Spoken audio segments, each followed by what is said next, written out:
Coffee and Cream on Hail Varsity Radio with Andrew Rogers and Damon Benning. The 1-1 pitch is hit sharply into right center field. That's going to plug the gap. 1 run scores Carlson. Rounding third, headed for home is Goldschmidt. He's going to score on the double by Nolan Arenado. And the Cardinals continue to hit with 2 outs. Here in the 6th inning, it's now 6-3 St. Louis. Now the pitch. Swing a blast to right field and deep. This is way back. Suzuki at the wall, and there it goes. A long home run for Keibert Ruiz. He is 3 for 3 tonight. He's just hit his 11th home run, and that's taken the Nationals lead back to 4. It's the Nationals 7 and the Cubs 3. 0-2. Swung on. It is to the left center field gap and deep. That ball's not going to be caught. It is gone. A grand slam for Chris Taylor gives the Dodgers the lead, 6-4. The set by Fairbanks and the 1-1. That's way outside. He gets by. Here comes Smith. He scores standing up. The Rangers walk off the Rays in the opening game of this series on a wild pitch. Fellas come out of the dugout. They're bouncing in foul ground near the first base coach's box. What a way to end it. What a way to win it. And what a way to lose it. Rangers win it 3-2. Good morning. Coffee and Cream in the morning on Hail Varsity Radio, powered by Currency. Ravi, Lulla, Andrew Rogers, live from the H&H Chevrolet stage at Hail Varsity Club. Good morning, Ravi. Good morning, sir. How are you? Oh, just dandy. I got some new shoes I was telling you about today, It's which true. are They a little look tight cool. around the toe. Thank you. They look very I got cool. them. I got them on sale at Kohl's. I was just at Kohl's yesterday because I had 30% off, which 30% off at Kohl's really isn't 30% off anymore. Before, you could get everything but Nike products at Kohl's for 30% off. Now it's like, yeah, you can't get Adidas either. It's like half the stuff. Yeah, you can only get the Kohl's products, Like for the Kohl's 30% brand. off. Yeah. And I'm like, not worth my time anymore. No, I will say they do have some, like when their stuff goes on clearance, they do great have some clearance slamming rack. deals. Oh, they have a great clearance rack. TJ Maxx does, Marshalls. Yep. Like those are some hot spots for yeah. for my household. But aside from that, I'm like, is there anything on clearance anymore? Like, is it like if I have a deal, a 30% off deal, 20% off, whatever it is, like, does it actually apply? Yeah, probably not. There's too many exclusions. Yeah. Bo knows. He always knows. Right there. Yeah, so I don't know. He's probably looking for deals right now. I'm okay. Yeah, I'm sure he is. I think Nebraska's still paying him. He's probably doing all right. Yeah, just like the Mets are still paying Bonilla. Love it. But it's my favorite. Point the finger. We'll only do that for another 20 years. Yeah, no, we're down to like 12. 10. We're Yeah, down to it's like only about 2035, I think. Not too shabby. Not too shabby, New York, and not too shabby, Bobby. Good on you, Bobby Bonilla. Why not? I mean, that's what you get for investing your money in a guy that just ran with it, right? Who would have thunk? Who would have thunk? Hey, Bobby, I have a great idea. I'm gonna invest all this money, into this one guy that I've heard great things about, and is that one of those if it's too good to be true situations? I'm not saying it was a pyramid scheme. Not gonna say it's no, one of it those was things. a Ponzi scheme. Yes, you're right. It started with a different P. And let's just say, I'll pay you back. I got you, Bobby. I'll pay you back. But if I don't, I promise I'll give you 8% on everything as it goes up. I promise you. Listen, it's a great deal for Bobby Bonilla. Doesn't have to worry about anything. It's terrific. He doesn't even have to invest any money because he knows every year his check return is is 1.8 million. Yeah, it's incredible. Whatever it is. But yeah, baseball was the thing to watch last night, unless you were watching The Last Dance like I was. The only thing to watch last night. Sports-wise? Yeah. We're at that time of year. Yep, which is good. I mean, baseball's fun for me because the Cardinals are currently doing okay after the All-Star break. Great for the 75.5, which we'll talk to Thunder Dan about later on in the show. We have Brandon Vogel coming up at 8 o'clock, and Scott Richey to close the show. He writes about Illinois football, Illinois men's basketball. We'll stick with football, though, and continue our schedule breakdown there. But I did see something that came out yesterday that Mozeliak, Cardinals owner, or one of the one of the Principals, president of baseball operations, something like front that. office people. Yeah, whatever. John Mosaic can go. Although he has built some pretty good baseball teams. He's kind of like Jerry Krause. Like, you like him sometimes, and then a lot of other times you've done a pretty good job, but I just need you to not talk ever. But he said, oh, man, definitely some change is needed for the Cardinals. Well, no dip, Sherlock. Thank goodness you and Watson back over there were pulling out the magnifying glass and thought, last place in the Central, not where we want to be. That's some incredible detective work by them to be like, hey, this isn't going our way. And he's like, change is coming. Change is coming. What does that mean? Like, are we adding starting pitching finally? I would say we got, 13 days till the trade deadline? I'm looking forward to seeing buyers? What he means by that. Are they buyers? I'm sure they're going to buy and sell. Well, and that's so weird to me. I mean, I understand in general the philosophy behind like buying certain guys and selling other, but I don't know why you come out and say that unless you're kind of going all in to try and get back in it. But you just have too many teams to climb over. Yes. Like, I get that they're not that far back. Right. But the fact that there are, 4 teams they have to climb over just to... That was going to be my yes and no take of the Central seems always up for grabs. It does. American League and National League. League. I would rather be... They're 11.5 back? 10.5 back They now? may be less now after the win yesterday. So they were 11.5 back starting in the day yesterday. Yep. I would rather be... They are 11 now. 11 back in second place, even if it's the same amount of games, right? Then 11th back in last place. Because it's so hard to climb over that many teams. It doesn't seem like it should be any different. But good news, though, is when you are this far back and you have so many teams to jump over, you can rely on some of these other teams to knock off the top teams too. There's more opportunities for sure, but that goes both ways, right? There's more opportunities for you to advance. There's also more opportunities for you to fall back. Step back. Yeah. Right. So it's a tough spot to be in, even though, like you said, they're not that far back with this amount of time left. It's theoretically feasible. But I don't know. If I'm then, I'm not, I don't know that I'm looking at this season and be like, yeah, we have to buy. Imagine being the White Sox at 40-55 and only being 8 back of the lead. Isn't that incredible? 8 back of the lead. That's like the AL Central back in, I want to say like the early to mid 2000s, where nobody was that good. And you had these kind of weird, mediocre Twins teams that would win the division at like 87 wins with like Johan Santana back there. And it was just the strangest division every year. And the Royals sits like that. And the Royals would be terrible, right? But that's still true today. Yes, also still true. They had a brief respite there in the 2015 range, but they'd be terrible. And in mid-July, they'd still only be like 6 games back because the rest of the division was just so much trash. Well, what's crazy is the AL Central's the only division that doesn't have a 50-win team. Every other division has at least 2. That's crazy. Like, that's nuts. They don't have a single one and everybody else has 2. That's how you know you're the... And if you look at the, AL East, everybody's a 50 right team. Yeah, that division is stacked, which makes me mad because it's like, imagine being the Yankees 5 games above 500 and you're 9 back first. Right? So like, we'd be the best team in the AL Central. This is stupid. Yeah. So we'll see what the Cardinals ultimately do there. I'm going to guess they go after starting pitching. If they do just buy, how fantastic that would be and what they can pull off, because they tend to always get the better end of a deal. And that dates back to Goldschmidt. That dates back to Arenado. So when you get these all-star guys, even further back than that, they've been fleecing people for a couple decades now. Right. But we'll just go with recent history and talk about those 2 deals. But they need pitching. I'd be curious to know if Cleveland's going to shop Bieber. Yeah.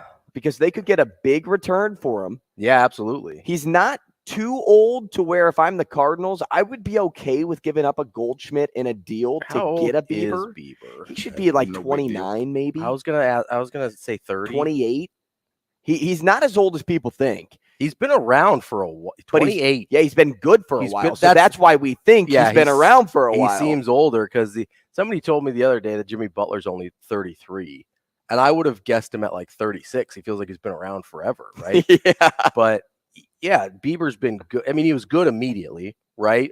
And so it seemed like he'd been in the league for 3-4 years at that point. Wouldn't it be nice to have a pitcher on your team that was good immediately? When was the last Red Sox pitcher that they developed that was good immediately? Clay Buchholz. Great name. Maybe John Lester. I can't. I think John Lester was just before Buchholz, so probably Buchholz. Which was 2007. He threw 15 years ago. Yeah, he threw a no-hitter in his second start. And then he was good for most of a decade after that. But who else? They had Edwin Rodriguez, who was pretty good. Eduardo Rodriguez. Eduardo. Yep. Yeah, Edwin was a different guy. Eduardo Rodriguez, who they let go in free agency, which I was kind of cranky about. Where did Eovaldi start? Did he start with the Sox? Nope, he was a free agent signing right before 2018, or I think they might have traded for him during 2018. Was he with the Rays before the Red Sox? That sounds right. I think he was with the Rays. He was with the blue team. He had double Tommy John, and so he was pretty cheap. But his stuff was obviously good. I think his motion is so violent that his arm is not a huge fan of what he drafted does. by the Dodgers. I thought he was with the Rays at some point. He was. Oh, he was 2018. So they traded for him mid 2018. He ended up being really good for him in that playoff run. So after 2016, so he was released on November 23rd, 2016. Nathan Eovaldi.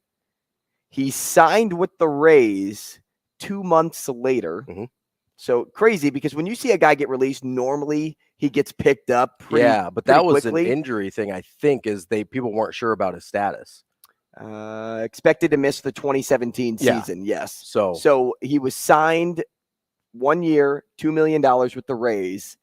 And then that was in February. In July, they traded Eovaldi to the Red Sox. Yeah. So for $2 million, they got a trade haul back because they took a flyer on a guy that they're like, let's see if he ends up being good. And he was, right? Good enough. Yeah.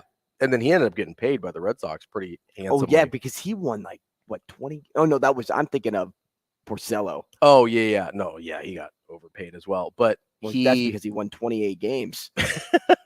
Well, also, he gave up 10 runs a game, but the Red Sox scored 12. Yes, right. Back in the days when they had Mookie Betts and J.D. Martinez, R.I.P. Oh, my mom comments, except for the Ozuna deal. Yeah, Cardinals struck out there. Oh, big time. Big time. I think his cleat is still stuck in the wall. But yeah, that may be the most embarrassing play. It's probably 21st century. Been 15 years since the Red Sox developed a pitcher that was good right away. They've got a couple guys now, Bello, I think is his last. He's a BB initials. And I always confuse the first name and the last name. I'm with you. Bello or something like that. That sounds right. He sounds like a pitcher. He's supposed to be pretty good, but it's a total crapshoot with these arms, right? Because you're just waiting for the first Tommy John surgery, and then you're trying to figure out, okay, do we invest in him or do we let him go, or and so it's pitching, figuring out how to develop pitching seems like it's so much more complicated than it used to be because everybody's going to have a catastrophic injury at some point, and you're just waiting to feel out the timing of that. And you just hope you have somebody that can step up and replace. Well, that, and you're like, okay, so when do I pay this guy based on when the injury I know is coming? It sounds like a lot about those running backs we've been hearing about. It is. It's except for the pitchers get paid anyway. Right. It's like the running backs if they still got paid, which they do not. It is definitely a little more cost effective on the pitcher, right, versus the body of the running back. Well, right, because we're so comfortable with Tommy John surgery, which is like, we'll see you in 14 months. It's because we know that pitchers can come back and throw harder. Yeah, it's a pretty well established thing that's like, hey, this isn't going to end your career. It's probably not even going to affect it negatively. No, it's actually going to benefit you. Yeah, you're going to get about 3 miles an hour on your fastball. It'll be fine. and chill for a year. And the pitcher is still going to be important to the game, where apparently the running back is not important to the game anymore. It's not. That's why Saquon couldn't reach a deal. They're important. It's just they're expendable is the problem. Pitchers are not expendable. They just get bruised. They get beat up and bruised, and people want the next fresh thing. Because why take a banana that's a little brown when you can have a yellow one? They're both bananas. And here's the thing is, if you can get 80 to 90% of the production for 10 to 20% of the cost, you're going to take it. It's like simple economics. And I know that it's terrible. It doesn't seem right. It's terrible for the running backs, right? I'm not saying that it's fair. I'm not saying that it's even the right thing. And there's some running backs do. that deserve to continue to be paid while they're hurt. Ergo, Christian McCaffrey. Absolutely, He's right? somebody that will continue to get paid season after season. Absolutely. Even though he gets hurt. Because his production is so good when he's healthy, right? You saw how he transformed the 49ers offense last year. But then you've got guys like Zeke who kind of destroyed the market. Like it was bad before, and then Zeke and Todd Gurley got paid and did not perform on those deals at all. And they got paid relatively young and kind of messed it up for everybody else way worse than it already was. Yeah, the TG one was a little more of a risk because of his injury history, but Zeke definitely was the one that I think tanked it. But he also was the guy that went to whatever, the Caribbean, wherever he ended up to do training because of the, I'll call it the luggage that he was carrying into the season off the field. Yeah. He was the guy that went away and then came back. And sometimes when I think those situations take place, guys check out. When guys hold out, they check out. Melvin Gordon was a good example of that too. You can just move on quickly because you get a guy in that room that's hungry. Exactly. He's fresh and he's hungry. He just wants to be the one. Who was the best running back in that backfield last year for Dallas? Was it Tony Pollard or was it Zeke? It's Pollard. It was Pollard, which is why Pollard is going to be the guy. Yeah. And then in 3 years when Pollard wants to get paid, he's not going to get paid either. Unless Jerry Jones has another episode where he's like, yeah, I want to pay all the running backs. It's such a, and I get it. It's not fair at all. I don't begrudge the running backs at all for this kind of, they're not protesting, but you know what I mean? They've been pretty vocal about the salary deal, and I get it, right? They're valuable parts of the team. Part of the problem is, though, the gap, but the top 2-3 guys are elite, right? They're in a McCaffrey, Derrick Henry, Barkley, Nick Chubb's up there, and Barkley. Yeah, so you got 4 guys, right? The gap between the 5th guy and the 20th guy is real narrow. And you're usually not in that top 3-4 for very long. So it's like, okay, do I want to pay this guy or do I want to pay the 6th best guy a third of the price, right? It makes sense in terms of how you want to manage a cap. With the NFL, you got the hard cap. You're going to have to spend on wide receivers now. You're going to have to spend on quarterbacks now. You got to spend on pass rush, and you got to spend on corners. You got to start. It's the same thing with linebackers. Linebackers don't get paid unless they're pass rushers now. Is it an important position? Yeah, absolutely. The problem is you have to cut somewhere if those guys are for sure getting paid, right? Quarterbacks get paid. They want their wide receivers. You have to pay the wide receivers, right? Pass rushers and corners are the hardest things to find in football on defense. Yeah. Elite pass rushers and lockdown corners, so much harder to find on defense than really quality linebackers. And then your elite tackles on offense. Right, on the offensive line. So those are the guys that get paid. Interior offensive linemen don't really get paid. Middle linebackers, outside linebackers that aren't pass rushers. Depends on who you are. Running backs. Even tight ends are getting paid now because they can fill a couple of those roles. They can protect your quarterback and they can supplement your receiving game. With a hard cap, that means you have to find places to trim fat everywhere else. And it's not fair to the guys that end up being on the chopping block or that end up not getting paid. But until the NFL, and I don't think they're going to, until the NFL relaxes on salary cap, somebody's going to end up not getting what they deserve. Well, and I'll tell you this too. If a running back were to stay healthy, he would always get paid. Yeah.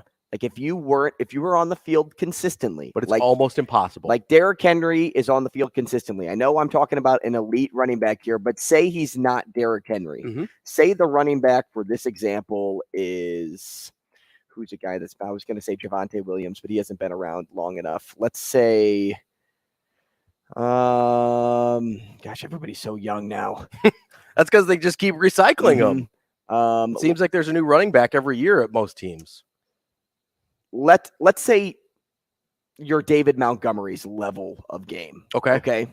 But you've stayed healthy your whole career and you play for a really good team. Say you play for the 49ers for this example. Okay. You would get paid.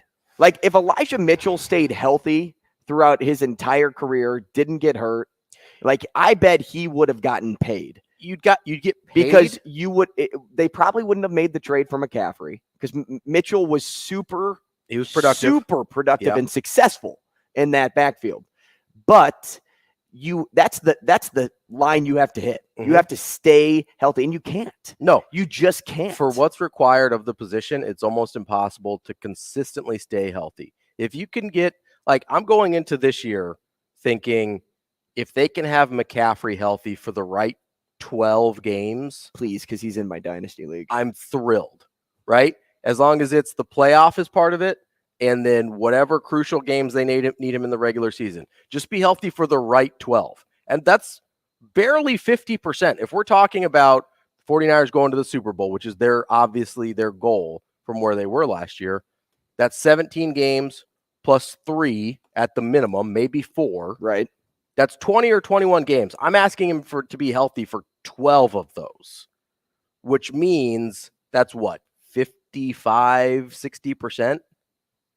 Yeah, 12 out of 20 is 60%. Roughly. So that's all I'm asking. I'm not asking him to play 18, 19, 20 games. I just want him to be there for the right 12 because it is not reasonable to expect running backs to be healthy for 20 games a year. Sure, we're just going to do what's asked. Like, they're not protected the way quarterbacks are. They're not protected the way corners are. I know penalty-wise corners aren't, but they are in a situation they're not going to really get hit in the same way running backs are. You're normally doing the hitting if you're a corner. And let's be honest, you're not hitting real hard. It's more, tripping guys up. If you're a safety, you're hitting hard. But if you're a cover corner, you're not doing a lot of hitting. Pass breakups. You're not taking a lot of violent hits, relatively, right?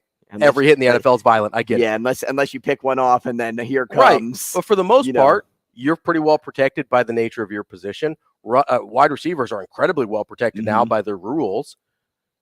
Running backs don't have that. Linebackers don't have that. Linemen, especially interior linemen, don't have that.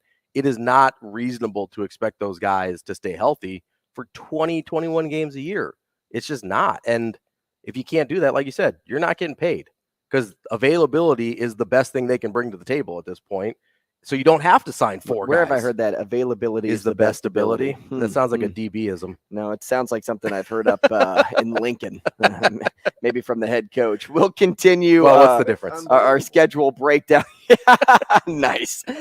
We'll continue our schedule breakdown of the Nebraska football schedule later on in the show. We're talking Illinois, that game October 6th, and that is week 6. And then they'll have the bye week on October 14th. We'll continue throughout the week with the rest of the teams as well. So tomorrow we're talking Northwestern again. Last week we talked about them a lot. We'll have Louis Vicar on tomorrow. But we'll also touch on some Northwestern football today because new information surfaced and we want to react to that. We'll react to episodes 3 and 4 of The Last Dance, which the Dennis Rodman episodes. I have a question for you because I don't know if we've gotten as far as you kind of teased me yesterday with Scotty Pippen? With the Pippen stuff. I don't think we've gotten there yet. Not quite. There were some sprinkles, but we're not quite there I yet. saw the sprinkle and I'm like, is that it? But then they stopped. And I'm like, okay, it can't be just There's a big one still coming. Right? There's a big one still coming. So we'll do that. We'll talk to Brandon Vogel at 8 o'clock as well. We'll do the Sports Six-Pack today. We have Thunder Dam. We'll talk a little betting at 9, and then Scott Richey at 9:45. Stick around. More coffee and cream after the break. Rogers and Benning will be back in 5 minutes.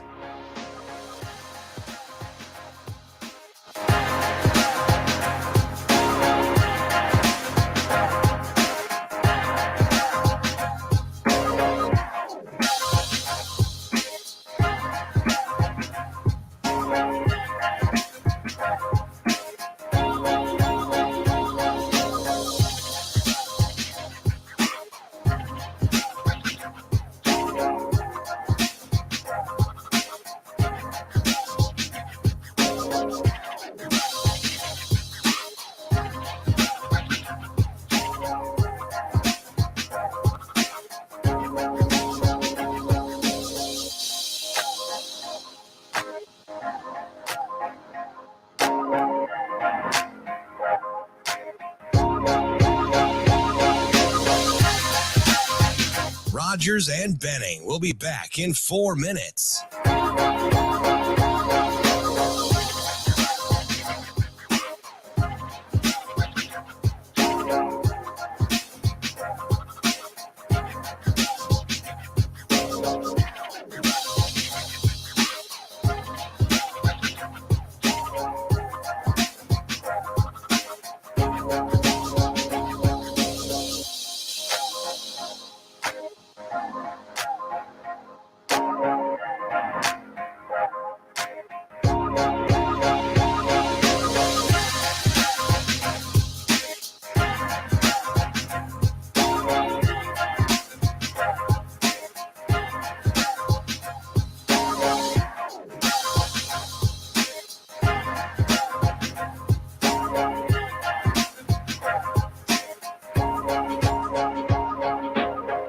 Rogers and Benning will be back in 3 minutes.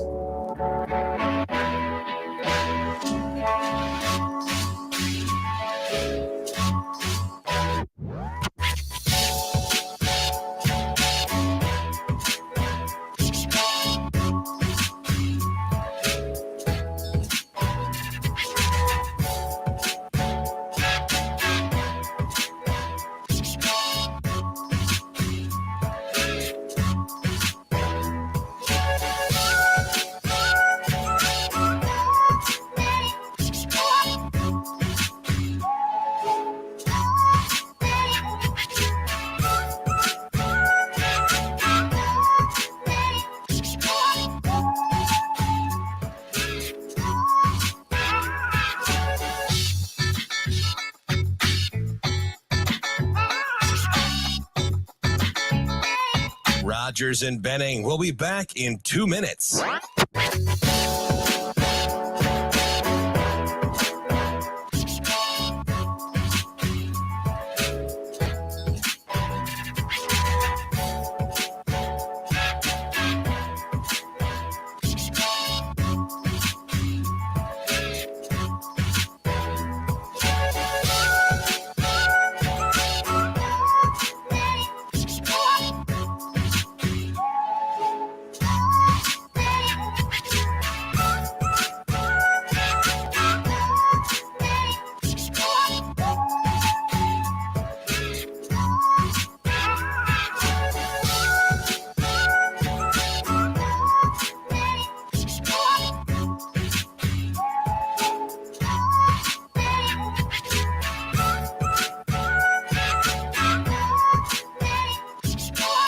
Rogers and Benning will be back in 1 minute.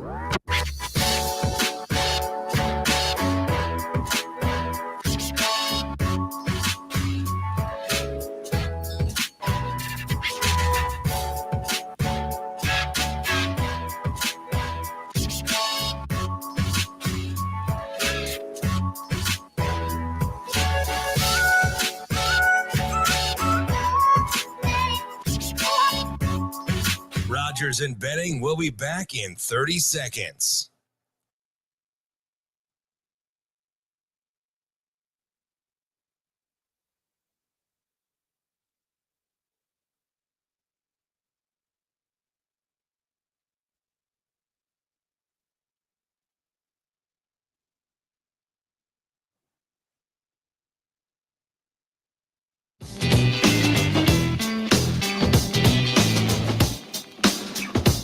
Coffee and Cream with Rogers and Benning on Hail Varsity Radio.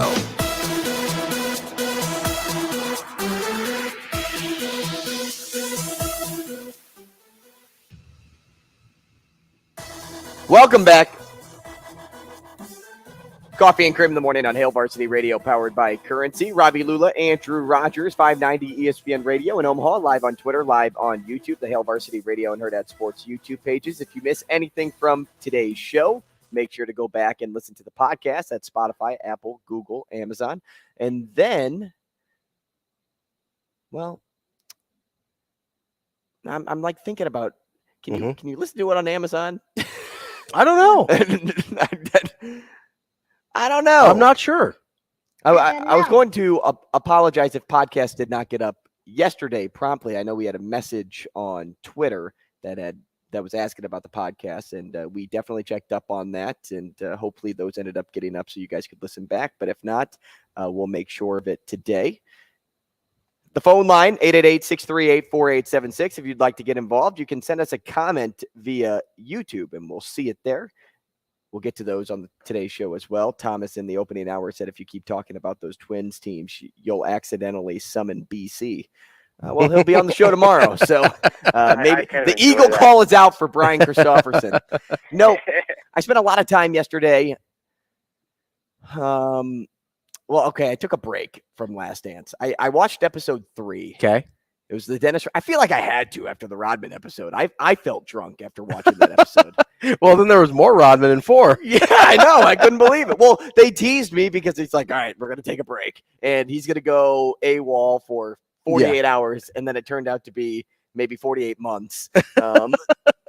So I had to take a break because I didn't really know how to feel, because you set me up oddly yesterday. Like, hey, you may not like Pippen once the series gets to a certain point. So then I kept thinking about that as I'm watching it. Like, is it going to be this episode? Is it going to be that? So that I episode? don't want to say you won't like him. You just might feel differently about it. Right. Okay. I think history has been very kind to Scotty Pippen. I understand he was underpaid. And we didn't get to this yesterday, but in episode 2, Michael Wilbon, who was a Chicago sports writer forever, talks about how love him here. Appreciated Scottie Pippen was. And that's just not true. Underpaid, yes. Underappreciated, absolutely not. He made the NBA's 50 greatest players of all time in 96. He had played only 8 full seasons at that point and never scored more than 22 points a game. Not that points per game are the be-all, end-all, but he was given way more of a benefit of the doubt because of the winning they had done, because of his defensive prowess, and they overlooked some of the counting stats that weren't there because of the situation he was in. And so I don't think he was underappreciated at all. He was literally named one of the 50 best players of all time. In the eyes of the national view of the NBA. Yes. And that was voted on by former players, former coaches, a whole bunch of people, right? So I don't think you can legitimately say he was underappreciated. He was absolutely underpaid for the last half of that deal for sure. But again, I think we're going to start, and this is getting into episodes 3 and 4 here, I think you're going to start seeing some of the breadcrumbs that I was talking about, and they actually kind of gloss over them a little bit. And I think maybe the only reason is because I'm on my 4th time watching it. The 2nd and 3rd times, you start to pick up some things. Like we had the infamous migraine game in episode 3. Yeah, that's the one I thought that you were. Well, when they said it, I'm like, oh, this is what Ravi was one of them about. And then it was over, at the snap of a finger. It was, hey, he has a migraine. Hey, he can't see. Now he's 0 for 6. I'm not playing anymore. And it's like, okay, well, that was quick. You would have probably elongated that storyline if it were to go deeper into Pippen. So I'm like, now when you said in the opening segment of, hey, they sprinkle things in. They do. I'll watch for that now, because I think I was set up for a long storyline. Oh, no, they don't drop a bomb on Pippen. And I think it's because Jordan likes Pippen. Jordan had final cut on The Last Dance. So anything that he didn't like didn't make it in. So obviously it's really kind to Michael Jordan for the most part. I'm happy he didn't cut out any of the reactions that the players got to watch other interviews. Those are the best. Oh, those are what the best. A great piece to that documentary. Yes. You never see stuff like that. Incredible decision by the filmmakers to show different people, whether it's Phil Jackson or Michael Jordan. Michael Jordan laughing at each other. Michael Jordan watching the Isaiah Thomas clip is hilarious. Oh my goodness! Because before he even starts, it's like, it's going to be BS. Yeah, because he's like, because he hates him so much. Oh, he's okay. So I can have sportsmanship when we lose. Yeah, you guys can just walk off the floor, and then you're going to get some BS excuse from Isaiah that teams before did it, so I could do it too. Oh yeah, just because you jump off a bridge doesn't mean that it's your turn now. But so that's a really great idea that they had that I think adds a lot to the documentary. But I legitimately think they did their best to not make Scottie Pippen look that bad. Because if you really wanted to, you could really go into the fact that he waited until October to have a surgery and he missed 35 games. That's half the season almost, right? 82-game season. He misses 35 of them. That's almost half the season.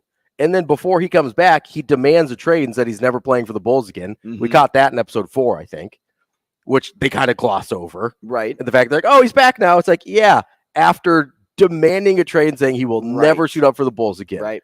Like, that's some pretty high. And then he comes out and says, well, I knew all along that this wasn't going to work. And yeah, it's like, okay, Scotty, whatever you say, Scotty. Is Scottie Pippen the second best player the Bulls have ever had?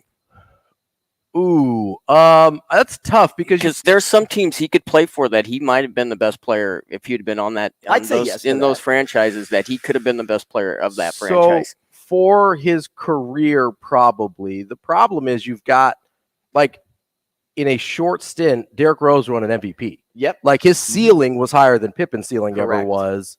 But he just didn't have the longevity that Pippen did with the Bulls. Long-term career with so it depends on what you want, right? And we've had Jimmy Butler was great. But he's probably at his best recent right now. And he's probably at his best years after that. Yep, at Miami. So like dragging two Miami teams to the finals is going to be the first line of his post-career like write-up, right? So it's hard to say. It's hard to say because it's also really hard to separate Pippen from Jordan in terms of accomplishments, right? It's like, yeah, Pippen won 6 titles. Does he win any without Jordan? Probably not. And by the way, bringing Rodman into that team, I think that's the most fascinating thing from that Bulls era because he came from a team that the Bulls fans did not like. Hated. They hated the Pistons. Not just the fans, the players, like the players league. Hated you brought the villain into your team with a lot of baggage. But I'd rather play with them than play against 100%. I think that's why they knew they needed him. That was the mindset there is. I know for a fact that he knows he's good at 2 things. Yes. He's good at defending and he's good at rebounding. Getting some rebounds. And knowing those 2 things, you can be successful when you have Michael Jordan. You put pieces around him, which absolutely goes back to what you're saying about Pippen and your concern of calling him the second best player ever in Bulls history because he was just another piece to Michael Jordan. And he was the most important piece outside of Jordan, but I have no idea what his career looks like. But if Michael Jordan got hurt and it was Scottie Pippen and Dennis Rodman running the show, how many games would they win? It's a playoff team for sure, if assuming the rest of the roster makes sense. I mean, you saw it a little bit in 94 when Jordan's playing baseball that first year, right? They win like 54 games or something like that. They have a good year, kind of fall apart in the playoffs. But the thing that Jordan brought to the table that Pippen didn't, and you'll get this in a couple episodes, I think, is the mindset of demanding a certain level of competitiveness of excellence, almost demanding perfection, knowing you weren't going to get there. I've been seeing that already. Right? I've been seeing spurts of that. They lay it out. Nobody worked harder than him. They lay it out explicitly when Jordan leaves to go play baseball. And that's the thing that Pippen was never going to bring to the table. And you wonder if Pippen ends up in a different situation where Michael Jordan doesn't require that of him, what does Scottie Pippen become? Because I think that's a really interesting thing that people don't talk about very often. But to go back to Rodman real quick, I think it's possible that Phil Jackson's greatest accomplishment as a coach is getting 3 productive seasons out of Dennis Rodman. With all of with everything going on, yes, and just like understanding how to manage his personality. But I don't even know if Phil did that. I think Michael did that. I think it was both. I think Michael told Phil how to handle it, and so Phil trusted Michael. So I think on court it was Michael. I think off court it was Phil. Yeah, see, I still think off the court it was Michael in Phil's ear saying, "You just got to let him do him. Like we'll be okay. Like we'll figure it out." I don't know. I don't think Michael was going to let him go on vacation. Well, I don't think Michael was letting him go to Vegas. He didn't want him to go to Vegas, that's for sure. Yeah. So maybe it was more of a tandem thing. Yeah. I think off court it was Phil, on court it was Michael. Anybody else fist bump though when you heard?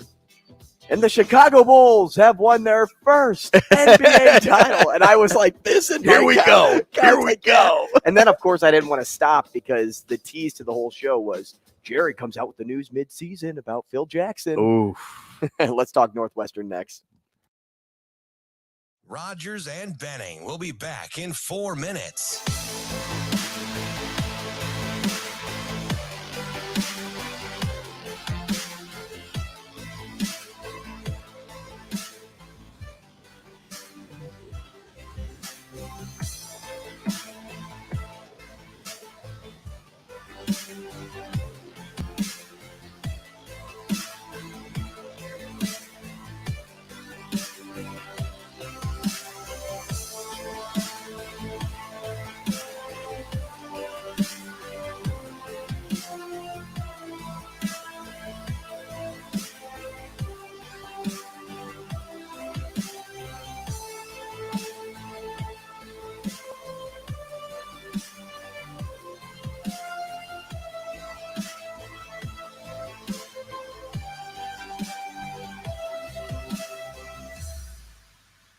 Rogers and Benning will be back in 3 minutes.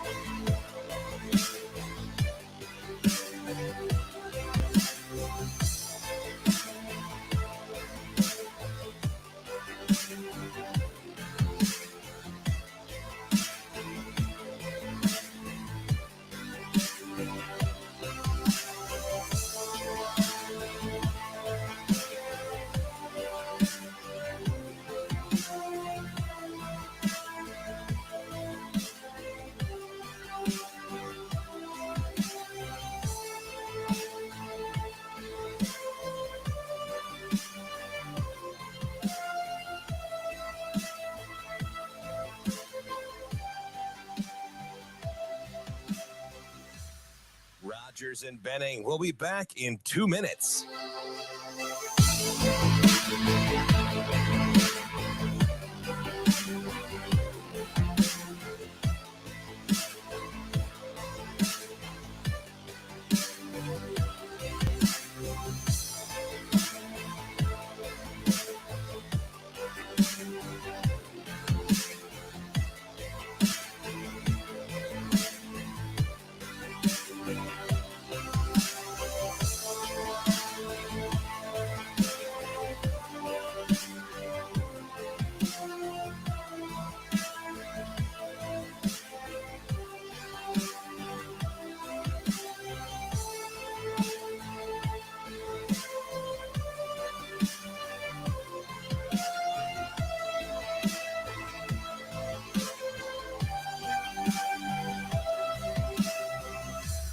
Rogers and Benning will be back in 1 minute.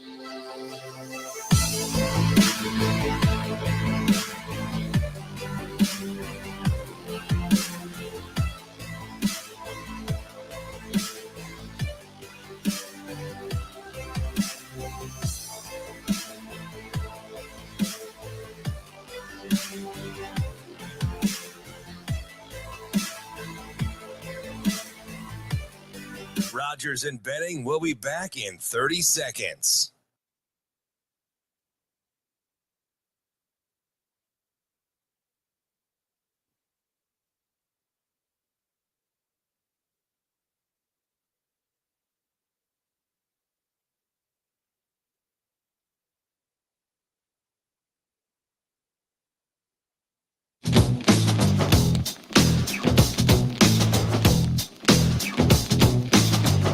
Coffee and Cream with Rogers and Benning on Hail Varsity Radio.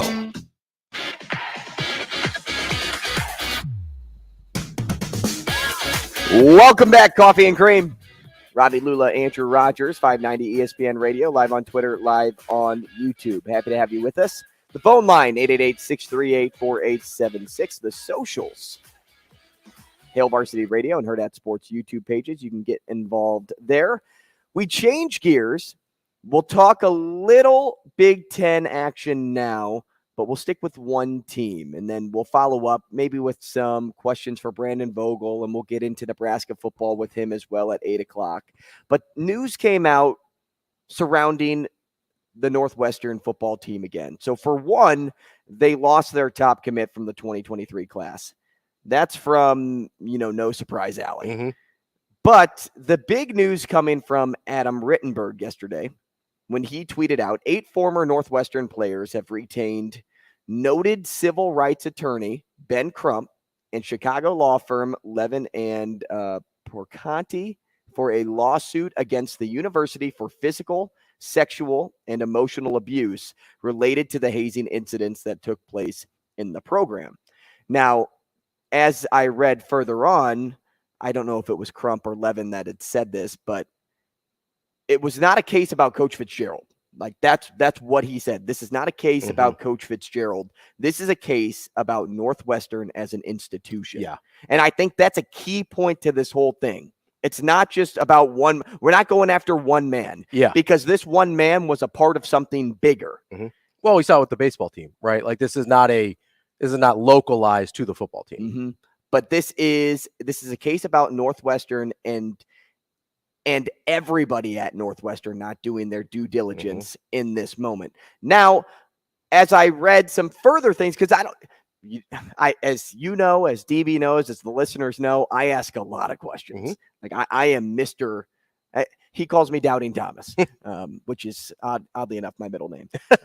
But fitting. But it's just because I need. Well, you're answers, curious and you want information. But that's how it leads to my opinion. I need other people to tell me, whoever are the experts in the case. I need them to tell me one thing. I need to get points from this group. I need points from this group, and then I can form my opinion. Gathering context. Right. Yeah. Now, we're talking to Louis Vicar tomorrow, and he had a story that spoke with a variety of different players. So ever since the scandal broke, he's been reaching out to current and former players, trying just to get anything about their experience during their careers, whether it involved hazing or just the program culture, things like that. One player felt that a lot of the responsibility for hazing and the team culture that allowed hazing incidents to happen lie more with the players than it does with Fitzgerald and his coaching staff. So I also think that goes back to what I said. This is not a case about coach. It's about the institution, just based on what I'm hearing from one player here. Now, another player from over 10 years ago chimed in, and he acknowledged the car wash thing, but he never witnessed it. And he said, I'm pretty confident it went on my freshman year. Don't remember it ever talked about much after that. The Gatorade shake happened for sure, but he said definitely didn't force anyone to do it. The guys that did it seemed happy to participate in it. Okay. And then at least two other players claimed hazing did not take place, calling the allegations absurd, disgusting, ridiculous. So you hear all these different points. And this is why I think this case is going to go so much. It's going to be such a long case because you have points from so many different groups of, hey, I'm on this side. Hey, I'm on this side.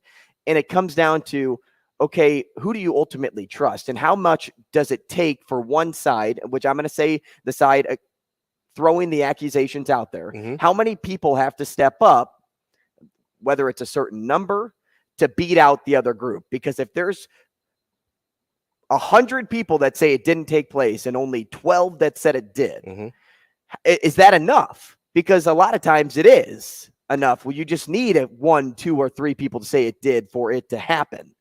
So here's the tricky part with these types of situations, right? Is the same event can be viewed differently by different participants, whether willing or unwilling, right? And that's the first question, is if you're willingly participating or unwillingly participating, you're going to view a situation dramatically differently. Yeah. Right? Are you laughing about it? Are you uncomfortable about it? Is it something that you has like mentally scarred you, right? The personality of the person. It's a very similar situation, I think, to the was it Jonathan Martin, the tackle for the guard from the Dolphins with the Richey Incognito thing. Richey Incognito probably treated countless players that way throughout his career, but it bugged Martin the most for him to say something about most of those guys either didn't care or didn't care enough to speak up about it. Does that make what Richey Incognito did right? Absolutely not. It just means it didn't bother some of those guys. So you could have 100 guys saying hazing didn't take place because they didn't view what happened as hazing. They viewed it as team bonding or culture building or whatever, right? So you could have the exact same events take place and have 30 different views and stories and interpretations of what it actually was. It seems like at least some of these events definitely took place. The question is, was it hazing? Was it harassment? Was it illegal? I mean, to be honest, did it cross the line of being an illegal activity with unwilling participants? That's where this gets really complicated because, and here's the thing that I need people to remember, whether you like it or not, the way that these things are usually both legally And in like corporate situations, usually defined is, does the person receiving the action take offense to it? That's how you judge harassment in a corporate workplace and generally in a legal setting as well, if it is unwanted by the recipient. So it doesn't matter if the 100 guys who participated willingly didn't think it was a big deal or didn't think it was hazing. It matters if the 12 guys that were not willingly participating, and those are just numbers we're throwing out there, 12 guys that were not willingly participating, how they felt about it, how it impacted them, and how they viewed the situation. If they felt they were forced to participate in something that they didn't want to participate in, then you have a problem regardless of how everyone else felt about it. And so does that get really complicated? Absolutely. But I think it's important for people to remember that that is generally the standard that is held. It's not, oh, most people weren't bothered by it. It's like, it doesn't matter if most people weren't bothered by it. It matters that some people were. And I understand people don't always like the way that that's how things are structured, and that's the standard that's held now. But that is the standard that's held now, whether you like it or not. So it's important to keep that in mind. And DB brought up a point last week about eyewitness testimony in court, that what do you trust as a jury? What do you trust as, a prosecuting attorney? You trust one eyewitness testimony to really put somebody away. So ultimately, what you said, it shouldn't even need to be 12. It should only need to be one. Yeah, and you've got more than one. I mean, we've got at least I think, 8 that have got an that's attorney. what guarantees it more, because if you really put it if you're going off the scale of, okay, if I only need one eyewitness testimony in court to make somebody, like, if I witnessed a crime, if I saw you breaking into Shane's car and I said, hey, it was Ravi in the backwards blue hat, and I know it because he's wearing a light blue hat right now in court, and that's the same hat, then they would be like, oh, okay, you saw it, you're guilty. So if there's 8 people that said, hey, I saw Ravi in the light blue hat, absolutely broke into Shane's car, then you're going to be, it just, especially if the stories are consistent. Right. It just reaffirms the guilt. Now, that's the big key here. How consistent are the stories going to be? There is a lot of consistency in the story. I would say, from what we've heard, 80 to 90% of the stories seem consistent about the hazing. But what seems inconsistent is whether Fitzgerald knew about it is one of the things. That's one. But also, 2, some of the accusers coming out and saying, hey, I'm only after Coach Fitzgerald. Like, I'm trying to get Coach Fitzgerald out of here. Yeah. Like that's my goal here, is to get him away. Well, then when you have this notion to do something different and not just when you've got a motivation. Yep. You have an external motivation to take somebody away. Now it doesn't seem like it's all for the right reasons anymore. Now it's like, hey, this was my goal the whole time. So now that's what I think they'll balance. Not to say that that's going to change anything. Right. Well, and you can make the argument that the reason they wanted Fitzgerald out was so that this didn't happen to anybody else, right? To me, that's pretty easy to explain away. I agree that having a motive to take action on something like this, outside of just, hey, we're speaking up because it's the right thing to do, does murky the waters a bit. But to me, that's a pretty easy one to explain, because they personally hold Fitzgerald responsible.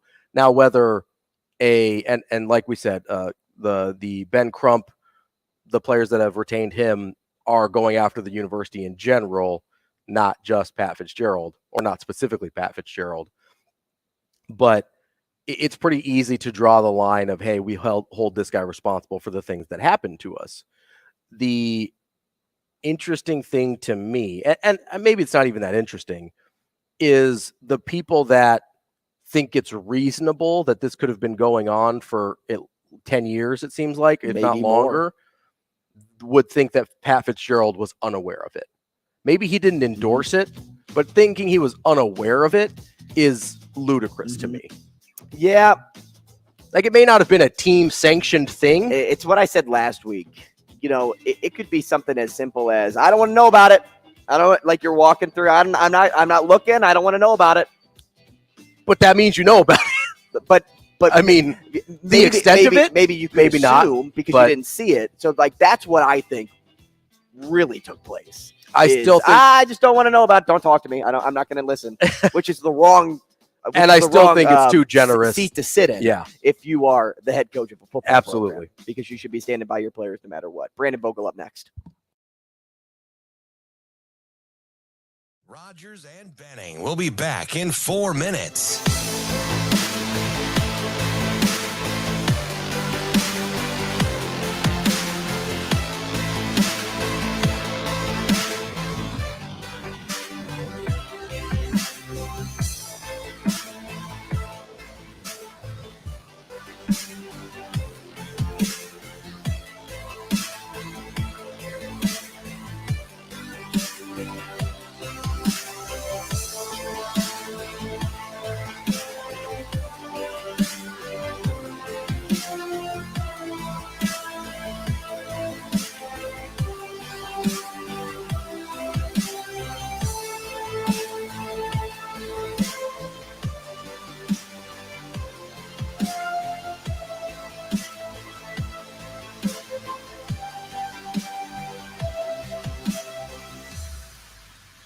Rogers and Benning will be back in 3 minutes.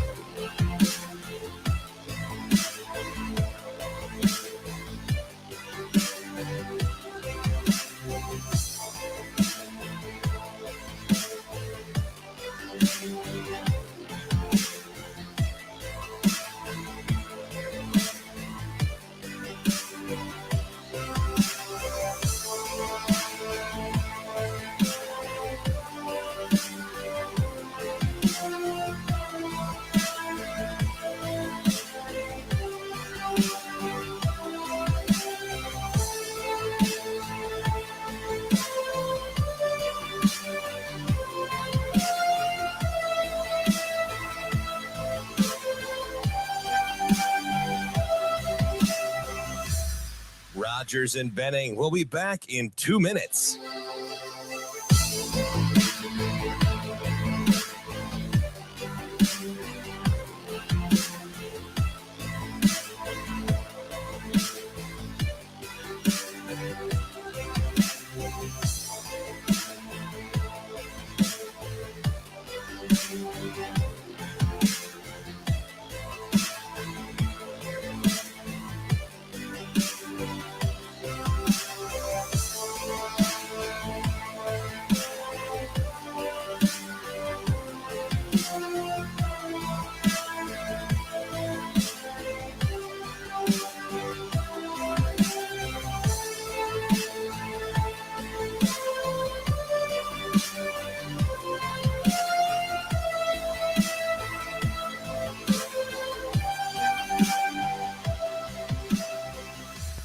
Rogers and Benning will be back in 1 minute.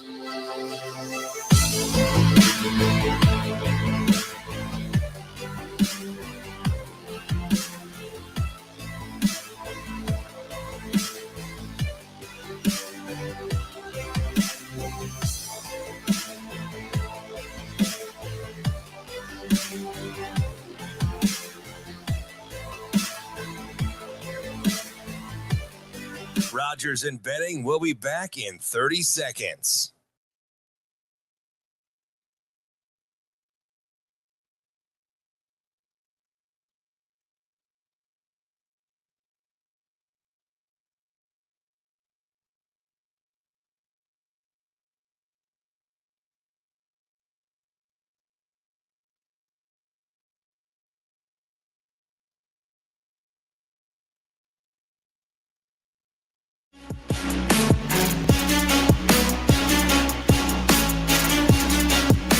Coffee and Cream on Hail Varsity Radio with Andrew Rogers and Damon Benning. Welcome back. All right, let's do this with Brandon Vogel now. We'll change gears and talk Nebraska football. He's the managing editor for Hail Varsity at Brandon L. Vogel on Twitter. Brandon, good morning. Welcome to the show. Thank you. How are you guys? Good, man. Good. How are you? Doing pretty well. Feels like Big 12 got underway with its media days last week, and the SEC circus kicks off this week. So it feels like a new season is officially beginning. Yeah, and Big Ten Media Days, of course, taking place next week. Let's start right there because we kind of just came off the topic of Northwestern football again as that resurfaced yesterday. Brian Kelly saying was that at SEC Media Day? Yep. That a coach needs to be aware of what's happening in his locker room. And now even looking at who Nebraska is sending, right, to Media Days. You have Piper, you have Reimer, you have Sims. What do you think is the overall thesis of the message that people will hear from Nebraska at Media Day next week? It's interesting with Sims, as a transfer and as the presumed starter at quarterback. Matt Rule's Nebraska is the only Nebraska he knows. So I suspect you'll get a little bit different from him. I think for veterans and two in-state guys in Piper and Reimer, there'll be a lot of kind of compare and contrast, which is always difficult for those players to do, but it's what people are interested in. So I expect you'll hear a lot about, media days are always interesting. It's ultimate optimism part of the calendar, and it should be. Everybody's 0-0 to use a cliche, but I think that'll be it. I would be surprised, in the players that were selected themselves, it felt very consistent to me with what we've seen from this staff through the spring and summer. I mean, Luke Reimer, I think, was a player that Matt Rule mentioned in one of his very first press conferences. Ethan Piper has been a player who has come up a lot through spring football. And then Sims, we only got to hear from him, I believe, once during spring football. But kind of the narrative around him is really highly touted recruit, was a major get for Georgia Tech, was their starter for 3 seasons, when he wasn't injured. But he's somebody who has pro tools and pro potential. But if if he'd elected to go to the draft after this past season rather than transfer and try something else, probably would have been pretty borderline. I mean, perhaps very borderline. So the pitch there is, hey, I was just in the NFL. You could be, I think, a starter in this league. Let me help you get there. So it's interesting that you've got kind of 2 holdovers plus a new guy. Brendan, how important with the guys that they selected to go to Media Days, do you think it was that they are kind of on the same page, or at the very least speaking the same language that Matt Rule has been sort of preaching throughout his first several months here on the job? Yeah, I think that's probably one of the primary reasons they were selected. Obviously, you want, I think, team leaders, but players that you don't even have to worry about them staying on message because it is the message for those guys. And Media Days gets a little wild at times. The Big Ten actually, in comparison to some other leagues, really gives you a lot of time with the players. There's 45-minute breakout sessions where players are at individual podiums. And, you get 20, 30 minutes into that and the questions start to get a little bit wild. So you got to have guys who are capable of handling that. But, what Nebraska didn't do, and I don't know that most teams do this, but, it may not be, I don't think you want to go into selecting, well, who's the 3 best sound bites on the team. And that's not what they did here. I think they picked people who they are confident will represent the values Matt Rule is trying to instill. Brandon, I'm sitting here and I'm still thinking about the whole Northwestern situation and knowing the locker room and going back to just what Kelly said, at SEC Media Days. How often is it, do you think, that a head coach doesn't know what's going on in his locker room? That piece of it kind of strains credulity a little bit for me. I mean, I think they have an obligation to know, particularly with instances like those that are being described at Northwestern. But I think a big factor in this is, okay, so all 3 of us here played sports, at some level, at some point in our lives. And I'm probably the oldest one here, almost certainly. Like, I remember, my freshman year of football in high school, like you walk into a totally new team and you're in 2 days, and these teams are kind of like their own little deserted islands, and that they have their own culture, and you're dealing with young people, and there are rituals and routines, and culture is constantly shifting. So like what may have been okay or even just allowed to happen when I was in that position was probably different than what it was for either of you, and at a different stage. And it can be hard, I think, to kind of keep up with culturally what is going to be accepted, but you have to. And I think it's particularly hard for coaches like Pat Fitzgerald, where what they have done has worked at Northwestern for sure, and they've been there a long time. So you kind of get in this potential spot of stasis where it's like, well, what we're doing is working, so I don't want to make big, broad changes for that reason. And when you stay there a long time, I think you become a little bit more insulated to what is happening outside in culture more broadly, and that's where the friction, I think, can come. Brandon, one of the things that I've been thinking about, and I tend to agree with you, that it is difficult to believe that that Pat Fitzgerald wasn't aware, at least to some degree, of what was going on.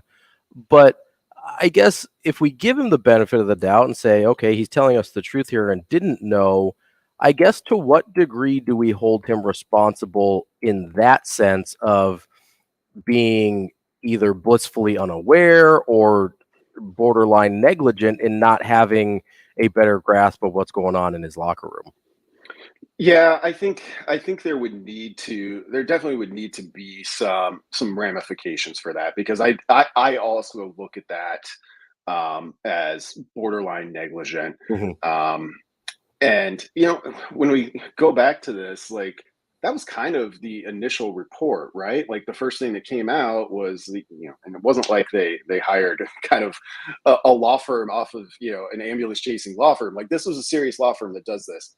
And their findings, it even said it in the president's announcement of Fitzgerald's termination, that there's no evidence yet that Pat Fitzgerald knew of this. So the response to this really kind of escalated very, very quickly. And I think if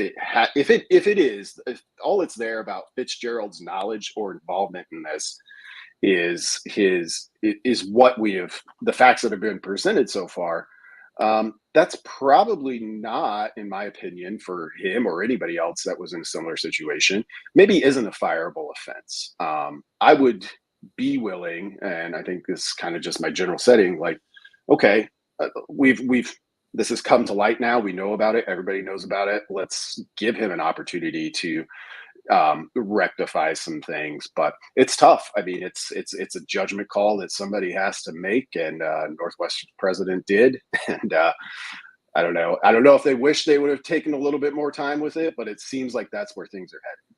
We're talking to Brandon Vogel, managing editor for Hail Varsity, at Brandon L. Vogel on Twitter. B-Vogues, let's go to the Huskers here. How are they going to win in year one? Is it going to be predicated on defense or offense? Because so far this offseason, we've heard a ton about what the defense will look like, not if it will bring success like we saw last year at Syracuse. And also on the offensive side of things, we've heard very little to nothing about what that will look like. Yeah, it's an interesting one. I think with the players that return on both sides of the ball, I tend to go into this season right now thinking that defense is a little bit better off. When you look at a player like Reimer, you look at 4 starters back in the secondary. Defensive line is the area where you've got some question marks, but to whatever degree you want to put stock into spring football, I thought there were some encouraging signs there as well. So offensively, you're going to have a new quarterback. You've got some things to sort out at receiver. The O-line has a lot to prove. And running back room, I think, is pretty well stocked. That's kind of the broad lay of the land. So I think this then becomes offensively, one of the ways I'll be trying to judge this offense early in the season. Can it stay on the field? Can it kind of consistently produce drives that, and some of this was by design, some of it was just by ineffectiveness, but with how Nebraska wanted to play offense, I think, You think of kind of the classic Scott Frost approach that we probably most remember from Central Florida. We never saw it get to those heights in Nebraska. It puts a strain on defenses. You're on the field a lot as a defense. And I think for Nebraska to win games in 2023, they'll need to control the clock, which doesn't always mean winning time of possession necessarily, but be able to control the flow offensively.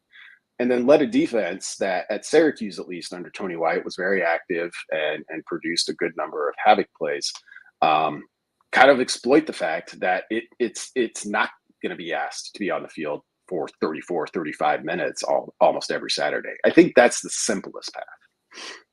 Brandon, you touched on something there that kind of sent an alarm bell off in my head, and because we're previewing Illinois later today as part of the schedule breakdown, and what you said kind of rang in my head about staying on the field, kind of controlling time of possession, things like that, things that Illinois did really well last year.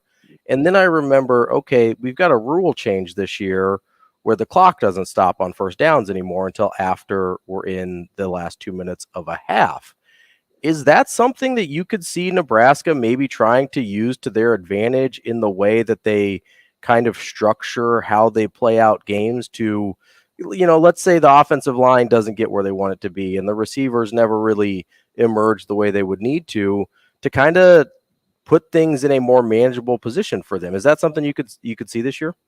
I think so. It's funny, that rule change in particular with offensive coordinator Marcus Satterfield's, espoused love of the huddle, kind of potentially go hand in hand if you're invested in trying to keep your defense off the field, which I think most football teams are, unless they're just like super up tempo, super, high flying. So it gets interesting when you stop and think about it, of just say, okay, it's 1st and 10 from the 25 and you throw an 11-yard out, in the past clock stops. Now it doesn't. And Nebraska's probably going to huddle. They're not going to rush to the line. I'm sure they'll use pace at times as sort of a curveball or a weapon.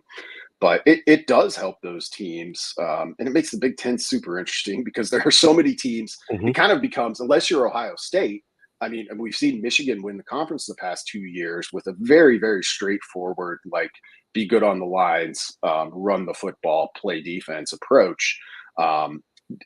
Has done it at a higher level than even kind of the usual suspects of Wisconsin, Iowa, Northwestern. I'd put Minnesota in that group too. And then we saw Illinois kind of join the fold of kind of classic football. And I think this clock change rule, which I don't personally like it because I want as much football as possible, it does help teams that are able to execute that type of approach. Bogues, I'm happy you brought up Illinois because that's who we're talking about today. We've been doing schedule breakdowns all this week and last, and we get into the weeds with Illinois and Scott Richey this week, or today, I should say. But, I kind of want to ask you maybe a more leaning Illinois question here because of all they lost in the secondary, yet their defense is going to look completely different with Ryan Walters gone at Purdue. Do you think that's something that they can replicate? Last year's defense, maybe even the defense of a year before when they went 5-7, but under Brett Bielema, can it continue to replicate without Ryan Walters there? Yeah, that's one thing that gives me a little bit of pause. I mean, I think the bigger one is probably just the sheer amount of talent lost in the secondary. They're okay there. They're just not as proven. They're not going to have 3, first 2 days of the draft picks back there, I don't think. But they might have 2 on the defensive line, which will help in Jerzon Newton and Keith Randolph. They're going to be really good up front defensively. And, as we're kind of talking about, this is Brett Bielema's happy space. So they promoted from within to fill that open DC role. So I do think there's a good chance for continuity. I think they gave up less than 10 points a game last year. They're probably not going to hit that. Yeah, it was like 12.8, I think. 12.8. Okay. I'd be surprised if they jumped all the way to say 22 or 24, though. I think this is still going to be a pretty good defense.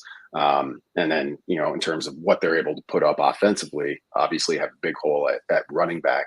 And they'll be playing under a new quarterback too. So the margins get thinner for Illinois, but they are not a team that I think I could write off right now in the Big Ten West race based on anything we just discussed. Yeah, they're only given 6.5 too as their over under win total, which I think is incredibly low. Yeah, they've got a really manageable schedule. Yeah, it's tough in the West. You get past Wisconsin and Illinois, and then it's just kind of a jumble of teams that are right there in between 5 and 7 for their win totals, and you kind of gotta. I mean, the Big Ten's always murky. In the last year of the Big Ten West, I think it's kind of perfectly murky, I guess is the term I'll go with. Brandon, sticking with Illinois for a second here, and the job that Brett Bielema's done in his first couple of years on campus there, where do you put him in terms of, I guess, just the hierarchy of Big Ten coaches? Obviously, you've got probably Jim Harbaugh, Ryan Day right up there at the top. There's been a lot of turnover recently, especially in the West. Where does Bielema fit in there for you? Because between his track record at Wisconsin and now he appears to be basically replicating that at Illinois, it's hard not to put him, upper third. Got to be top 5. Yeah, I think I'll regret this when I have more time to think about it and realize I love putting a guy on a spot like that. But let me write this down. Brandon Vogel will. Yeah, I was going to say top 4, but I think top 5 is right. So Harbaugh, Day, yes. James Franklin, he's here. It gets a little murky for me, but I tend to put a ton of value in guys like Bielema, who has done it at multiple places, and even Arkansas. Big Ten school. Yeah. Even Arkansas had its moments. And it was kind of a weird situation. Conference change is a big deal, of course. But has done it in Wisconsin, and he seems to be replicating it in Illinois. That counts for a lot for me.